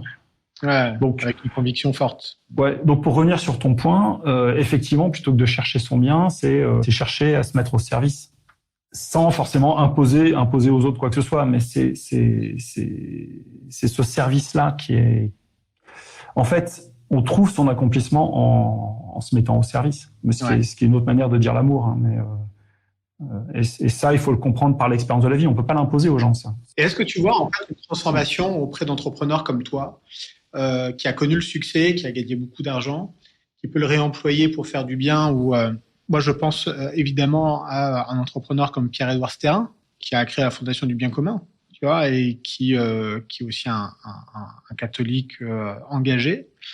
Est-ce que toi, tu as d'autres références? Est-ce que tu vois s'il y a un mouvement? Est-ce que tu penses à d'autres personnes? Est-ce que c'est d'ailleurs des personnalités que tu rencontres, avec lesquelles vous échangez est-ce que vous échangez entre vous? Est-ce qu'il y a un mouvement de fond autour de la manière pour un certain nombre de personnalités qui ont encore une fois réussi et qui ont entre leurs mains des œuvres de transformation? Alors le cas de Pierre-Édouard Stérin est à mon avis assez à part et unique. Je le connais, je l'ai rencontré, j'ai dû discuter deux ou trois fois avec lui. C'est difficile de généraliser sur ce qu'il fait, la façon dont il fait, etc. Donc j'ai pas trop envie de commenter ça. Par contre, je côtoie un petit nombre d'entrepreneurs chrétiens qui ont vraiment réussi et qui ont pris un virage assez radical, y compris sur les aspects écologiques, par exemple. Tu vois, où eux-mêmes vont vivre dans une très grande frugalité, changer leur façon de manger, leur façon de tout faire, etc. Donc oui, j'en connais. Et des très belles réussites, y compris dans la tech. Ils sont très peu nombreux. C'est des personnes que j'admire, hein, parce que c'est vraiment un contre-courant important, quoi, d'une certaine manière. J'ai plus vu des entrepreneurs qui réussissaient vraiment bien, gagnaient beaucoup d'argent, et bizarrement, ils retournaient pour en gagner encore beaucoup plus. Ouais. C'est fou, hein. Et s'emmerder parce qu'une fois que t'as 10 appartements partout dans le monde et que t'as fait tes optimisations fiscales et que t'as dû déménager 3 fois de pays pour limiter la casse au niveau des impôts, et ben en fait tu passes ta journée à t'arracher les cheveux parce que t'as peur de perdre ton optimisation. Tu vois. Donc j'ai quand même beaucoup plus vu de réussites qui ne sortent pas les gens de leur piège. Par contre, ça existe. Il y a vraiment des gens qui ont de belles réussites et qui vont repartir, même en tant qu'entrepreneur, à recréer des trucs. Et franchement, j'ai beaucoup d'admiration pour eux. Pour eux, ben oui, parce que moi, c'est vrai que à nouveau récit, j'ai un peu vocation à voir les recevoir ici. Alors, je sais pas s'ils se qualifient. Je pourrais te donner des noms. Enfin, au moins un auquel je pense à qui il faut que tu parles, qui est super. Tu penses à qui Je pense au fondateur de La Fourchette, de The Fork. Ah oui. D'accord, The Fork, ouais. Qui a été vendu à TripAdvisor. Et voilà, qui est un gars que j'admire beaucoup. Là, je vais recevoir à ce micro aussi Marc Batty. Il a créé donc Dataiku. Pareil, avec ses associés, il a rebondi ça à plusieurs centaines de millions et il a créé Ferme Envie. Donc, sur les sujets de l'agriculture, il y a pas mal de grosses success stories dans le domaine de la tech qui ensuite investissent justement le low-tech ou le no-tech Ouais. J'en connais plusieurs, hein, donc je te confirme. Et c'est bien. Alors, il faut voir, quoi. C'est-à-dire que, pardon, là, je vais faire le schtroumpf moralisateur, mais c'est-à-dire que si tu prends les très grands là aux US, les Bezos, tous ces mecs-là, les Bill Gates et tout, à l'américaine, ils ont tous cette conscience qu'ils doivent du give back, comme ils disent en anglais. Je dois redonner ce que la société m'a donné. Donc, ça n'empêche que le give back, c'est d'abord, je me suis approprié la moitié du monde à moi tout seul, quoi. Je critique pas parce que je trouve ça très bien, ce give back. Mais voilà, quoi, chacun suivant sa conscience, quoi. C'est-à-dire que. T'as l'impression un peu qu'il se rachète une conscience avec le give back? Je suis pas là pour critiquer. Je trouve ça très bien le give back, mais c'est toujours pareil, quoi. Enfin, il faut placer le curseur au bon endroit. Et je pense qu'aujourd'hui, et pourtant, je suis vraiment pas quelqu'un enfin, je suis pas du tout communiste. Donc, je considère qu'on a le droit de réussir et d'être libre dans la vie, quoi. Par contre, c'est parfaitement indécent qu'il y ait des telles fortunes qui puissent être faites aussi rapidement. C'est parfaitement indécent. Enfin, c'est pire que l'appropriation d'un pouvoir politique par un monarque dans l'ancien régime, quoi. Donc, je comprends pas qu'on laisse faire. Il y a vraiment, c'est vraiment au détriment de millions de gens qui se rendent pas compte, en fait, hein. Mais c'est, quand je parlais tout à l'heure de cette innovation disruptive qui, en fait, détruit les écosystèmes, leur fortune, elle est basée sur des cadavres. Pardon d'être si cru. Mais à la fois moi-même, j'ai gagné de l'argent. Hein. Donc, j'en ai reperdu beaucoup après, d'ailleurs. Parce que tu as réinvesti, c'est ça, ou parce que... Ouais, parce que j'ai réinvesti dans des projets qui n'ont pas réussi. Et puis parce que ça fait quand même 10 ans que je suis pleinement, enfin pas à 100%, mais que je suis vraiment engagé sur Entourage. Et donc, je fais rien d'autre autour. Et je suis bénévole, évidemment, chez Entourage. Je vais pas me prendre de l'argent sur l'action Entourage. Ouais, et que d'une certaine manière, ces très grandes fortunes qui sont, elles sont parfaitement injustes et injustifiées. Et ça répare pas la justice que de faire la charité. C'est-à-dire que si tu donnes 10 euros à une personne en grande pauvreté en pensant être charitable, c'est-à-dire faire ça par amour, dis-toi que c'est son argent que tu lui rends, en vrai. C'est justice. D'accord? Donc, on peut pas baser sur ce qui est évidemment une grande injustice initiale, sur ces fortunes faites très rapidement, c'est forcément injuste. Donc le rachat de cette injustice-là, c'est pas la charité, quoi. Non, mais c'est vrai que c'est quand même assez terrible. Thierry, bon, je sais pas, chacun a son opinion de moralité sur la question, et je suis quand même plutôt d'accord avec toi que quand on voit dans l'industrie de la tech des levées de fonds aussi faciles, quand on voit que ça génère autant de fric, et qu'il est l'IA nous prouve en fait qu'il y a une quantité d'argent monstrueuse, et que effectivement il y a des personnes qui au passage de quelques valorisations prennent des millions juste en quelques mois. Ça pose question, quoi. Voilà, ça pose question. Alors en même temps, ça permet l'innovation, ce système de financement de la tech, hein. Donc chez quel coût, je pense que quand on cumule l'argent qu'on a levé, on a dû lever 60 millions d'euros, tu vois. Donc, c'est énormément d'argent, quoi. Enfin, Non, mais j'ai écouté une fondatrice, je vais pas la nommer, qui a une entreprise quelque chose de très intéressante, et qui disait, bon, on n'avait pas besoin de lever, mais on s'est dit qu'avoir un matelas de sécurité, ça pouvait être intéressant. Donc, nous, ça nous a permis aussi de mettre un prix sur la valorisation de l'entreprise. Et elle a levé 80 millions d'euros qu'elle garde dans un compte en banque, dont elle n'avait pas besoin, elle le dit elle-même, dont elle n'avait pas besoin de cet argent, mais qu'elle lève quand même, et probablement au détriment d'autres projets, parce que je te disais, il y a un coût d'opportunité. 1 euro que tu investis dans une entreprise, c'est 1 euro que tu n'investis pas ailleurs. Ouais, mais là, c'est une erreur des investisseurs, parce que j'ai pas mal côtoyé ce monde du venture capital, pour qui j'ai fait du consulting, et j'y ai des amis. Et une des règles, c'est que tu donnes pas trop d'argent à un entrepreneur, tu lui donnes ce dont il a besoin. Parce que si tu donnes trop d'argent, il spoil, comme ils disent. C'est-à-dire que tu pourris l'entrepreneur. C'est-à-dire que au lieu de se concentrer sur l'essentiel de son business, quand il y a trop d'argent, il va tout faire. Il va lever tous les lièvres, il va commencer par s'acheter des locaux somptueux, une belle voiture, faire n'importe quoi. Plein de gens vont venir travailler chez lui, le champagne va couler à flot dans les fêtes de la start-up, et on a perdu le focus. Donc en fait, c'est au détriment du business de faire ça. C'est-à-dire que c'est une erreur du VC, du fonds de venture capital. S'il met 80 millions dans un business, qui prend son argent pour le mettre en banque, c'est qu'il a fait une erreur. C'est au-delà du côté, oui, cet argent, il aurait pu être utile ailleurs. Oui, des focus entrepreneurs, ouais. Ah oui, et puis il en pourrait des pratiques en fait. Maintenant, s'il y a besoin de 80 millions pour développer un système qui va radicalement changer la donne dans le monde et qui va permettre de ramener des nouveaux services, je comprends la logique et je comprends la logique des valorisations et je comprends la logique des enrichissements. Je dis juste à quel prix sur les destructions des écosystèmes existants, à quel prix sur cette hypercroissance exponentielle très rapide pour capter de la valeur au détriment d'une captation d'une richesse, alors qu'il y a des gens qui crèvent la dalle, quoi.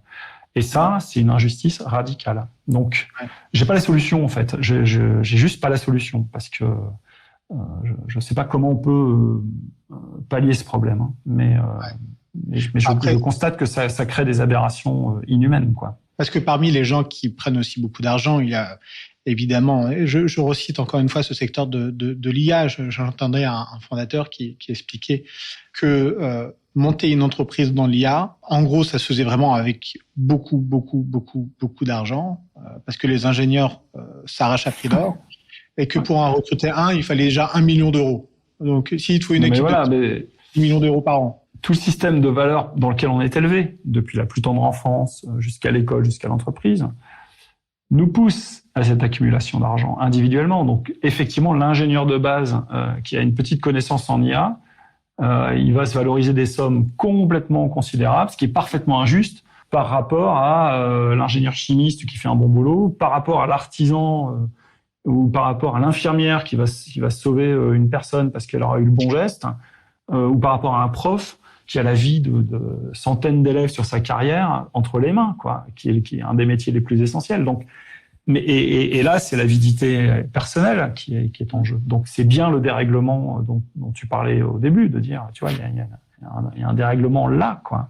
Et tout pousse à ça. Et comment, en entourage, tu arrives à déconnecter? Enfin, je pense que ça fait déjà un petit moment que tu as réussi pour réinjecter tout ton talent, toute ton expérience dans la construction d'une association, moi, que je trouve vraiment magnifique, que j'ai découvert parce que tu as pas mal de visibilité dans le domaine de la course au large avec Out. J'aimerais bien que tu nous dises aussi un petit mot de cette aventure qui est assez merveilleuse et qui apporte un éclairage, encore une fois, sur ce que tu fais. Et j'aimerais aussi un petit peu que l'on aborde et que l'on parle. On a passé beaucoup de temps à parler des principes. On a passé pas mal de temps à parler de ce qui déconne et de ce qui déconne encore. Et il faudrait qu'on en passe aussi un petit peu au moins des personnes dont tu t'occupes et que tu accompagnes au quotidien. Alors, donc tu parles de Linked Out, ce bateau qui a fait le Vendée Globe à nos couleurs. D'ailleurs, nos auditeurs qui sont en podcast n'ont pas la vidéo, mais je te montre à toi que je porte une chemise Linked Out. Je l'ai vu. Ouais. Linked Out, c'est le réseau professionnel des gens qui n'ont pas de réseau. Donc l'idée, alors on fait ça grâce à LinkedIn qui nous a autorisé à parasiter sa marque. Ah oui, c'est vrai. L'idée, l'autorisation. Alors, en tout cas, on l'a obtenu parce que on n'a pas le droit de faire ça sinon. Ouais. Et ce dont je parlais tout à l'heure en disant on a des réseaux affinitaires, l'entreprise aujourd'hui c'est un des lieux qui tient debout dans nos sociétés occidentales. C'est un des lieux où les équipes se font, où les gens se réalisent, où les gens ont le sentiment de participer à la construction de quelque chose. On fait un service pour que les gens puissent se transporter, se guérir, se nourrir, se vêtir, je sais pas quoi. Enfin, l'entreprise, elle est utile au monde. Et c'est un lieu qui fonctionne. C'est un corps social, pour le coup, qui existe encore, quoi, et où il y a une vraie unité. Et donc, on s'est dit, si on veut remettre les personnes en grande exclusion au sein d'un corps social et d'une existence relationnelle, l'entreprise, c'est le lieu rêvé. Et on a créé Linked Out sur l'idée que chacun a dans son réseau des entreprises qu'il connaît plus ou moins directement, son beau-frère qui est agent immobilier, son cousin qui a une boulangerie, son je sais pas quoi. Et du coup, que les personnes en grande exclusion n'ont pas ces réseaux qui leur permettent de rentrer en entreprise. Et donc, Linked Out, on mobilise le grand public pour ouvrir les réseaux, partager les CV des personnes et trouver des entreprises qui vont jouer le jeu en employant des personnes qui n'ont pas forcément des parcours linéaires et donc des personnes qui ont eu des accidents de la vie. Et pour se faire connaître auprès des entreprises et du grand public, on s'est dit le meilleur moyen, c'est d'avoir un bateau qui gagne le Vendée Globe. Et on a été voir une entreprise qui avait un bateau qui était prête à gagner le Vendée Globe avec un skipper, Thomas Ruyant. L'entreprise, c'est Advance, qui est une boîte de cybersécurité. Et Advance avait son bateau qui s'appelait Advance, qui était en train de se préparer pour gagner le vent du globe. Ils avaient vraiment une des meilleures technologies, un des meilleurs skippers potentiels. Et en fait, on a été discuter avec Advance en leur disant, voilà, vous avez un bateau là, mais ça vous sert à quoi? Nous, on en a besoin. Offrez-nous le naming, donc la marque du bateau, plutôt que de l'appeler Advance, appelez-le Linked Out. Ouais. Alors ils se sont dit, mais c'est qui Linked Out? Et donc on est venu dans leur entreprise, on leur a fait recruter des candidats en grande exclusion. Leurs collaborateurs sont devenus des coachs bénévoles, des candidats Linked Out, donc des personnes en grande exclusion. Donc et ça a dynamisé l'entreprise de façon dingue. Et très vite, le patron a dit, mais c'est génial. Moi, j'ai toujours rêvé que ma boîte, elle serve le bien commun. Là, avec Linked Out, j'ai l'opportunité de le faire. Go, quoi. Et le gars, il a fait un geste incroyable, c'est qu'il y a 4 ans, il nous a offert le naming de son bateau, qui lui a coûté des millions. Il nous a offert la visibilité de son bateau. La plupart des sponsors, je vais pas les citer, mais vous voyez bien ceux qui vendent des produits alimentaires, je sais pas quoi, ils vont mettre leur marque dans les voiles. Ouais. C'est une opération de com. Et ben lui, il offre la communication de son bateau à une association, donc un entourage, pour toucher les entreprises. Et ça a marché du feu de Dieu. C'est-à-dire qu'on avait, quand on a lancé, avant le Vendée Globe, Linked Out, on parlait à quelques entreprises. 4 ans après, on a plus de 500 entreprises qui sont dans le réseau Linked Out et qui jouent le jeu, d'essayer de recruter des personnes en grande exclusion, de mettre leurs collaborateurs comme coach bénévole auprès des personnes en difficulté. Enfin, c'est un super succès, Linked Out. Et oui, la course au large, ça a aidé à rendre visible cette action. Donc, c'est un média pour moi, en fait. On avait interrogé d'ailleurs à ce micro Nolwenn Fèvre, la présidente des Petits Doudous. Je ne sais pas si tu la connais. Ouais. Alors, pas personnellement, mais je vois ce qu'ils font. Ouais.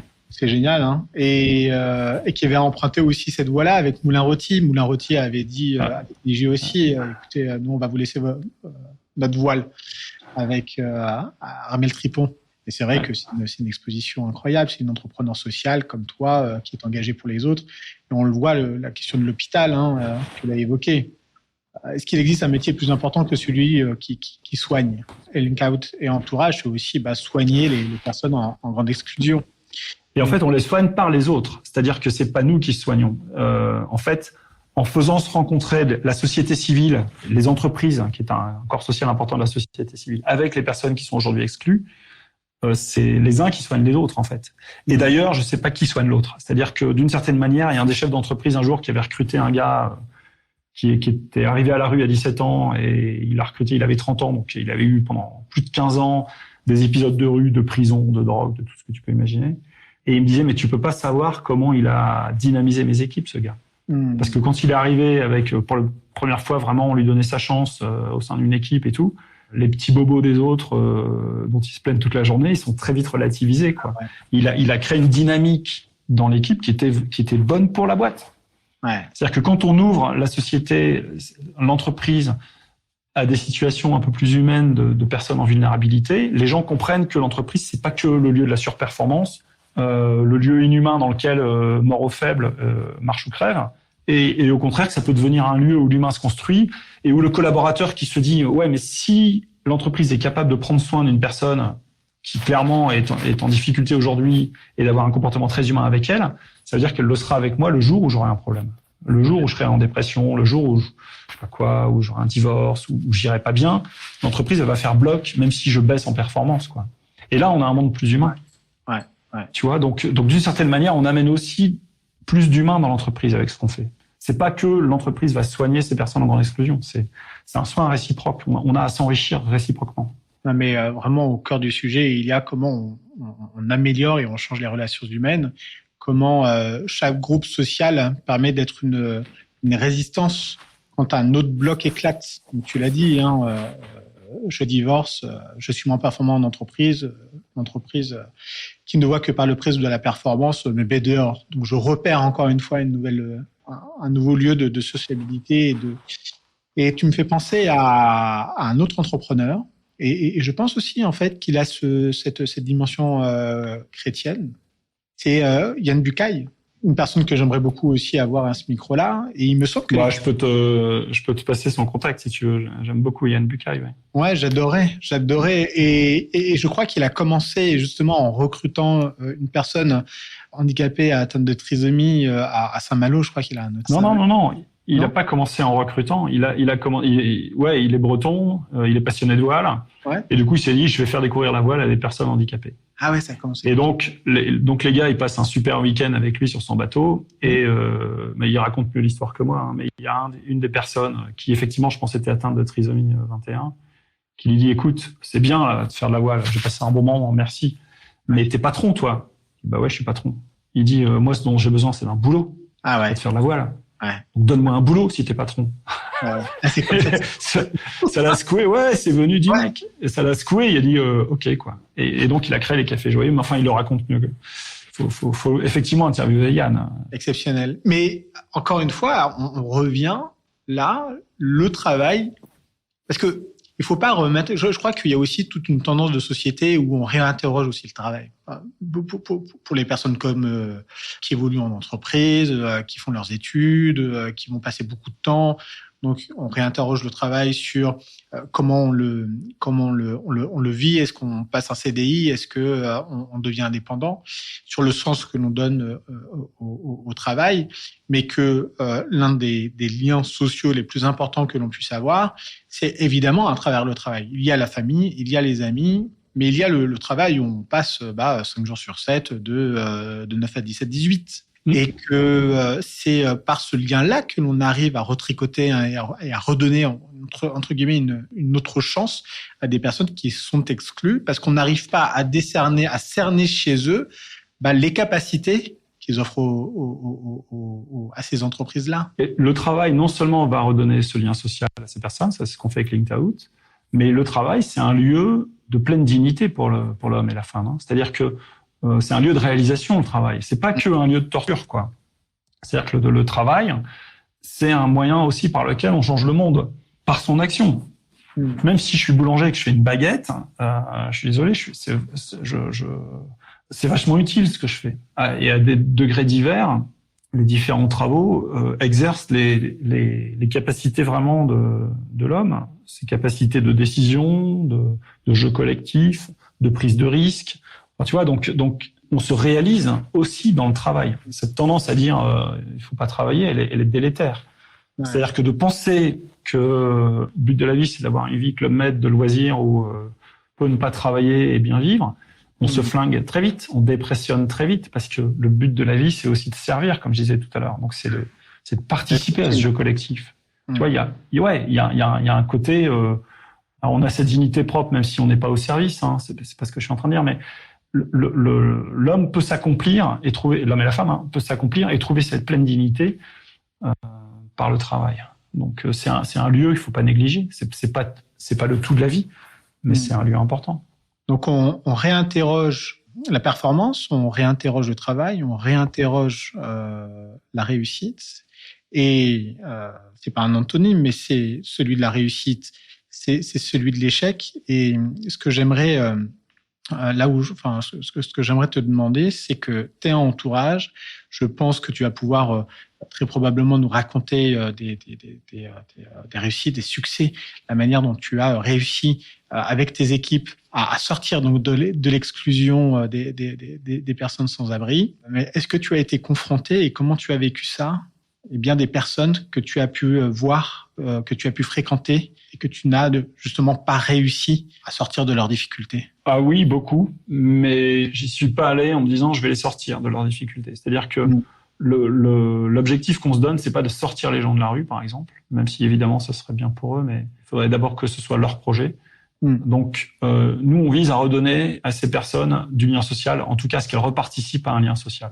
Après, je constate que parmi ces personnes qui ont vraiment joué le jeu, qui se sont vraiment reconstituées un réseau, dans ces cas-là, très rapidement, leur situation évolue. Très rapidement. Le plus frappant, c'est Eric, qu'on a rencontré. Il a mon âge. Il était sur les marches du métro à Rome, à Paris. Le métro Rome à Paris. À faire la Manche. Il dormait dans le métro. Donc, il était en voie de clochardisation. Hein. Il était pas encore, mais... Et il a rencontré l'entourage, il est venu à nos événements, il a commencé à témoigner en entreprise, etc. Et ça a pris moins de 2 ans pour qu'il ait un job dans une banque et un appart. Et pas un logement social. Hein. Il paye son appart. Donc ça arrive et on n'a rien fait pour lui. Le seul truc, c'est que il a repris goût, il a repris confiance, il a eu des opportunités de rencontre, peut-être grâce aux activités d'entourage, mais donc on a des succès qui sont très beaux. C'est pas toujours aussi simple. On a des échecs qui sont très forts aussi, parce que il y a aussi des personnalités qui ont été brisées et qui du coup psychologiquement ont beaucoup de mal à ne pas s'aborder leur propre réussite quand à un moment donné ça s'améliore. Enfin, donc il y a des blessures profondes. Il faut plus que simplement le lien social, et j'en suis bien conscient. Vous les accompagnez justement psychologiquement ou pas? Alors nous, on n'est pas, encore une fois, on n'est pas travailleurs sociaux et on n'accompagne pas les personnes dans une dynamique de sortie de rue. Nous, on est là pour mobiliser la société civile, pour donner à ces personnes des réseaux de soutien. Catalyseur, ouais. Voilà. Et après, oui, en général, les personnes ont ou n'ont pas un travail social qui est fait par des associations qui sont pas entourage, qui peuvent avoir des suivis psychologiques. Ouais. C'est sûr que la fermeture des hôpitaux psychiatriques a créé un problème parce que aujourd'hui c'est très compliqué de soigner lorsqu'on est en situation de rue. Ça peut être très compliqué d'avoir des bons soins, premièrement. Et donc le problème psy peut être une des causes d'arriver à la rue parmi le multifactoriel. Mais surtout, la vie en situation de rue, c'est une vie qui est extrêmement anxiogène, extrêmement angoissante. Les femmes sont violées, les hommes aussi sont violentés. Enfin, ils sont dans les tranchées à Verdun, les mecs, tous les jours, quoi. Donc, c'est très anxiogène et ça crée des troubles. Donc, la vie elle-même à la rue peut créer des troubles psy, sans parler des produits qu'on va prendre pour essayer des anxiolytiques, mais qui sont potentiellement sous forme aussi de certains types de drogues ou d'alcool. Le premier trafic dans la rue, c'est le trafic d'antidépresseurs. Et donc, toutes ces situations-là, c'est très complexe. Et entourage, on s'adresse pas à ça. Enfin, d'une certaine manière, on n'est pas là pour ça. On est là pour dire à ces gens que ce sont des êtres humains et qu'on les connaît, qu'on les regarde, qu'on crée du lien avec eux. Celles d'entre elles qui peuvent aller en entreprise, on les y emmène. Celles d'entre elles qui peuvent aller dans des salles de sport, on les y emmène. On a Entourage Sport qui se lance cette année, c'est l'année des Jeux Olympiques. Donc on est en train de faire la même chose avec les clubs sportifs pour les rendre inclusifs, d'accord. Donc pareil, avec la même logique que le club de sport, il crée une identité aussi relationnelle et il crée une raison, etc. Mais en tant que tel, on fait pas d'accompagnement social ou psychologique. C'est pas notre métier. Donc ma question, c'est comment on fait pour soutenir l'action d'entourage quand on est soit un individuel ou une entreprise ou une association? Alors c'est très simple, il faut déjà rejoindre le réseau. C'est une appli qu'on télécharge. On est présent dans pas toutes les villes encore, mais dans pas mal de grandes villes. Donc il y a une appli mobile qui s'appelle Entourage.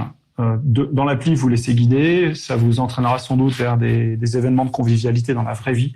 Vous allez faire des belles rencontres. Pour les entreprises, il faut nous contacter. Il y a plein de choses qu'on fait pour les entreprises. C'est-à-dire que les entreprises qui rentrent dans la dynamique Linked Out, on vient faire des sensibilisations à leurs collaborateurs. Il y a des collaborateurs qui s'engagent bénévolement 1 heure par semaine à coacher, à être coach bénévole ou à être connecteur, c'est-à-dire à ouvrir leur réseau pour aider les candidats Linked Out, c'est les entreprises qui peuvent recruter avec nous. Donc il y a tout un panel d'actions qu'on offre aux entreprises.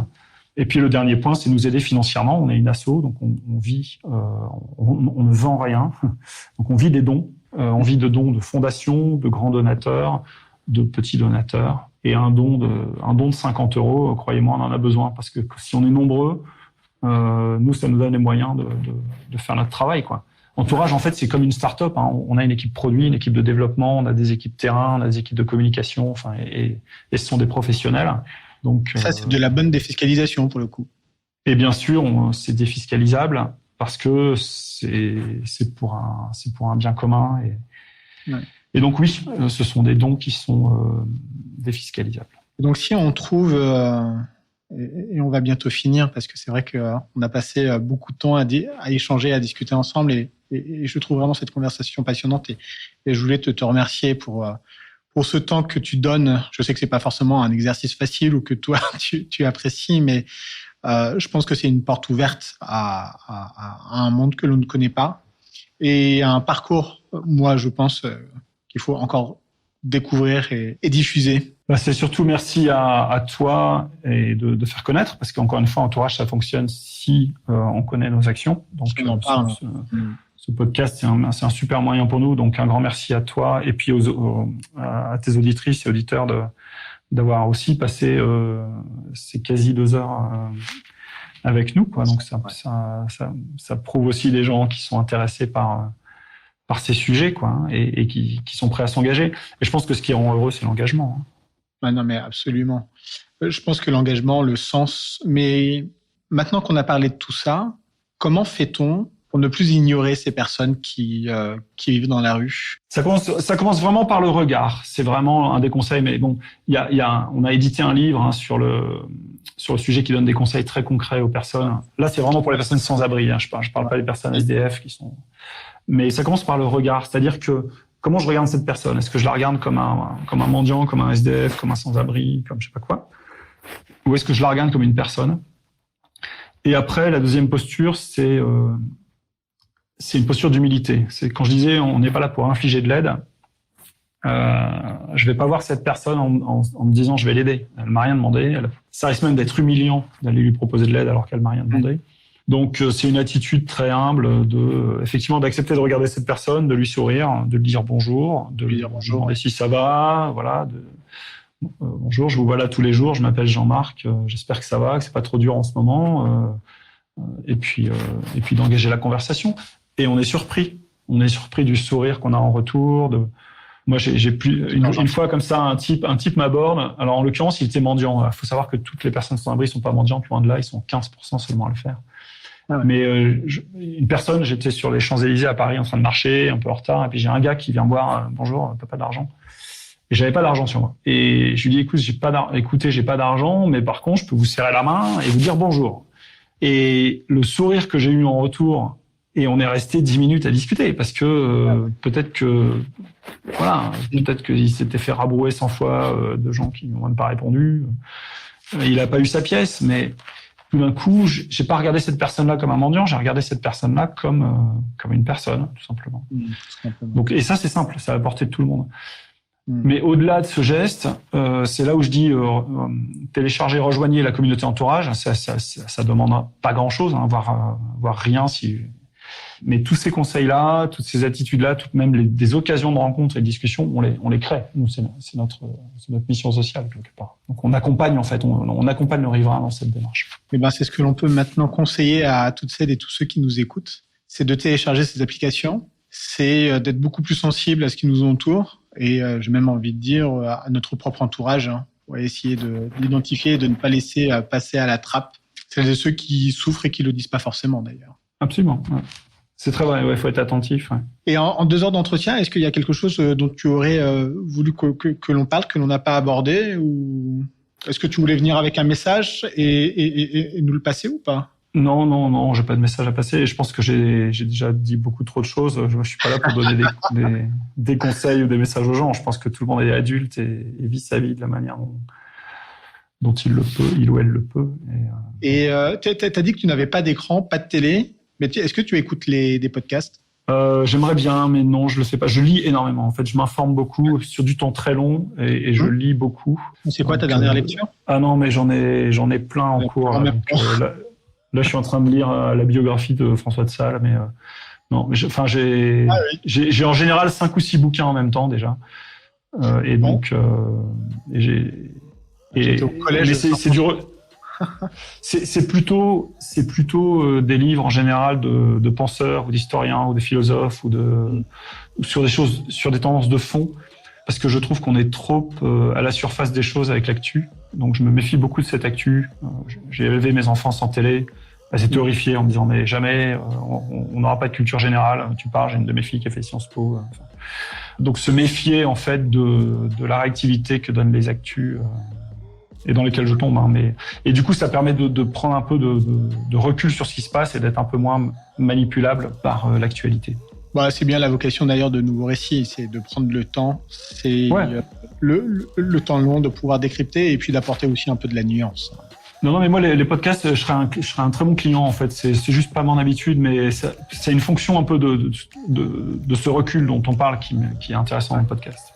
Merci beaucoup Jean-Marc. Bah merci à toi une fois de plus, Fouad. À bientôt, au revoir.